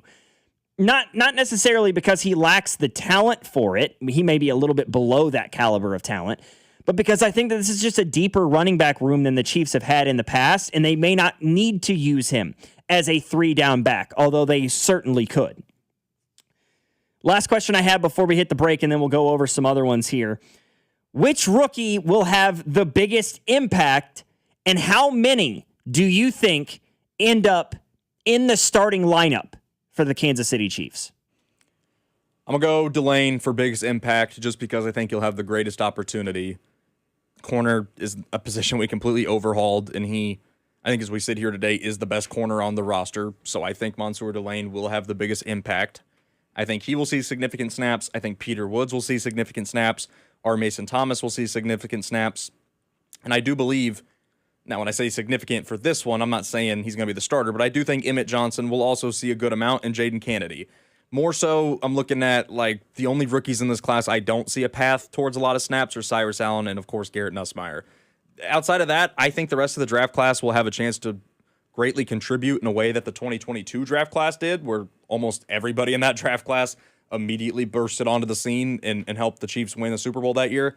But if you're asking me biggest impacts, I'm probably going to go with the chalk and just say Mansour Delane, just because he's the biggest need was corner, and he's coming in, and he is easily your best corner on roster. Love Peter Woods, but he's not your best defensive tackle on roster. Chris Jones is still the guy. So that, in my opinion, Mansour Delane will have the biggest impact. Yeah, and that's fair. And the reason why you wouldn't pick Peter Woods is exactly the reason why I am. I think Peter Woods will have the biggest impact because his presence will allow for your best defensive tackle to have freedom that he hasn't had in half a decade. I mean, Chris Jones, I have to believe, with the influx of Peter Woods and even a sprinkling, a dash of R. Mason Thomas in there as well, he is going to see fewer double teams than he has in quite some time. He is going to have more freedom to get to the quarterback, more freedom to disrupt the running game than he has since his first All-Pro season. I mean, it's something that, Mansour Delane sort of feels like the pick to make in that situation. And he may have the best stats of any rookie in this draft class, certainly. May see the most snaps. But I think the impact that a player like Peter Woods could have on the guys around him, namely a guy like a Chris Jones and even a George Karlaftis or his fellow rookie in R. Mason Thomas, I feel like that it's not going to show up on the stat sheet, but it is going to be something that is of tremendous value and impact. I got somebody in the text line says R. Mason Thomas and three rookies that inevitably start. And I'm along the same lines. I think three guys. I think R. Mason Thomas by year's end will be a starter at the edge, along with Peter Woods and Mansour Delane. I just don't think maybe Jaden Kennedy could. If he bursts onto the scene, if he really wows, he's a possible candidate at the slot position. But Emmett Johnson, no, not with the acquisition of Kenneth Walker, barring injury, right? Cyrus Allen, I just don't see it. And Garrett Nussmeier, please God, no. That's all. And that's not that's not a knock against Garrett Nussmeier. I'm sorry if that's the way it sounded, but I think Garrett knows he's not Patrick Mahomes, okay? And if he's the starting quarterback for the Chiefs, something has gone catastrophically wrong for now the second season in a row, and Chiefs fans will need to be put on antidepressants. 913-586-7965. We'll come back. We'll get things wrapped up, maybe answer a couple of the questions that I have left here regarding Chiefs predictions and superlatives for the 26-27 season. Here on After Hours, Logan Weber alongside Jackson Ogden, 96.5, The Fan. You're listening to After Hours on your home for Kansas City sports. 96.5, The Fan. Hi, Toby Tobin along with Jason Gutenkoff from Lewisburg Ford, Lewisburg, Kansas. Hi, Jason. Hello, Toby. So what is going on at Lewisburg Ford? Hey, we've got an amazing promotion right now, Toby. We've got employee pricing for everyone. That means you don't have to negotiate price, and you can buy a brand new Ford just like a Ford employee can. It's a big benefit to them. Now it's a big benefit to everybody. But now the dealers are all the same as you? Every dealer's going to be the same price, so the only thing that makes a difference is the dealer who you're working with. And Lewisburg Ford is the best, okay? I'm touting how good we are. Okay? 23 President's Award, the number one F-150 dealer in the Kansas City area 9 years in a row, and the biggest F-150 dealer for 5 years in the state of Kansas. I know you are the best place to buy a Ford. We're going to take better care of you than anybody. Period. Yes. Absolutely. How long is this going on? Well, we can come to you, and we're going to do this through the 7th of July. So if you want us to come to you, we can come to you, or we'd love to see you in Lewisburg. What's your toll-free number? 816-444-2300. Or LewisburgFord.com. The NBA season is winding down. Who do you think is going to be wearing the ring at the end of the season? Well, take your best shot with FanDuel, and you just might be celebrating a victory of your own this NBA Finals. Right now, new customers can hit the hardwood with $350 in bonus bets guaranteed after betting just $5 for 7 straight days. FanDuel is the best place to bet all your favorite players during the NBA's biggest event. Individual player markets like baskets, rebounds, or you can build an epic same-game parlay for your chance to hit it big in the NBA Finals. And with FanDuel, you get paid out instantly when you win. All you need to do is visit FanDuel.com/local to join now and get $350 in bonus bets guaranteed after betting $5 for 7 days. FanDuel, an official partner of the NBA, and also 96.5 The Fan. 21 in President, Missouri. First online real money wager only. Minimum $5 required for 7 consecutive days. $5 first deposit required. Bonus issues non-withdrawable bonus bets, which expires 7 days after receipt. Gambling problem? Call 1-800-GAMBLER. Performance matters in intimate moments. Don't let ED ruin them. This is Jeff for Heartland Men's Health, and I want to assure you that if you're like the vast majority of guys, you don't have to suffer with ED anymore. In fact, you might be pleasantly surprised at how the right treatments could positively impact your love life. At Heartland Men's Health, our advanced medical therapies go far beyond pills. We have treatments that are effective in well over 90% of cases, and we offer specific and combinative treatments that can dramatically enhance both your performance and your stamina. You could even last up to an hour or more and bring a far greater level of intimacy to both you and the one you love, perhaps performing like you haven't in years. So call us today and find out why our advanced treatment strategies offer so much more. Your first visit is just $99 and gets you blood work, a medical consult, and if medically advised, a test dose. And if that test dose doesn't work in the office, your visit is free. Call 844-447-6600 or go to heartlandmenshealth.com. Heartland Men's Health, advanced medical science to improve men's lives. For adults with Crohn's disease or ulcerative colitis symptoms, every choice matters.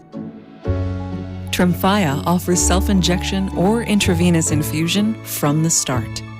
Tremfya is administered as injections under the skin or infusions through a vein every 4 weeks, followed by injections under the skin every 4 or 8 weeks. If your doctor decides that you can self-inject Tremfya, proper training is required. Tremfya is a prescription medicine used to treat adults with moderately to severely active Crohn's disease and adults with moderately to severely active ulcerative colitis. Serious allergic reactions, increased risk of infections or lower ability to fight them, and liver problems may occur. Before treatment, get checked for infections and tuberculosis. Tell your doctor if you have an infection, flu-like symptoms, or need a vaccine. Explore what's possible. Ask your doctor about Tremfya today. Call 1-800-526-7736 to learn more or visit tremfyaradio.com. You're listening to 96.5 The Fan from the DM Injury Law Studios. Mike's got this. Car, truck, or motorcycle wreck? Remember, Mike's got this. 816-888-7500. Mike's got this.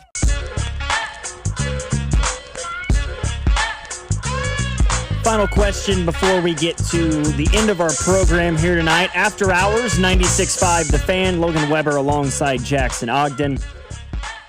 Talking about Chiefs predictions and superlatives coming up for the 26-27 season with, months to go, obviously, before we hit week 1 of the NFL slate.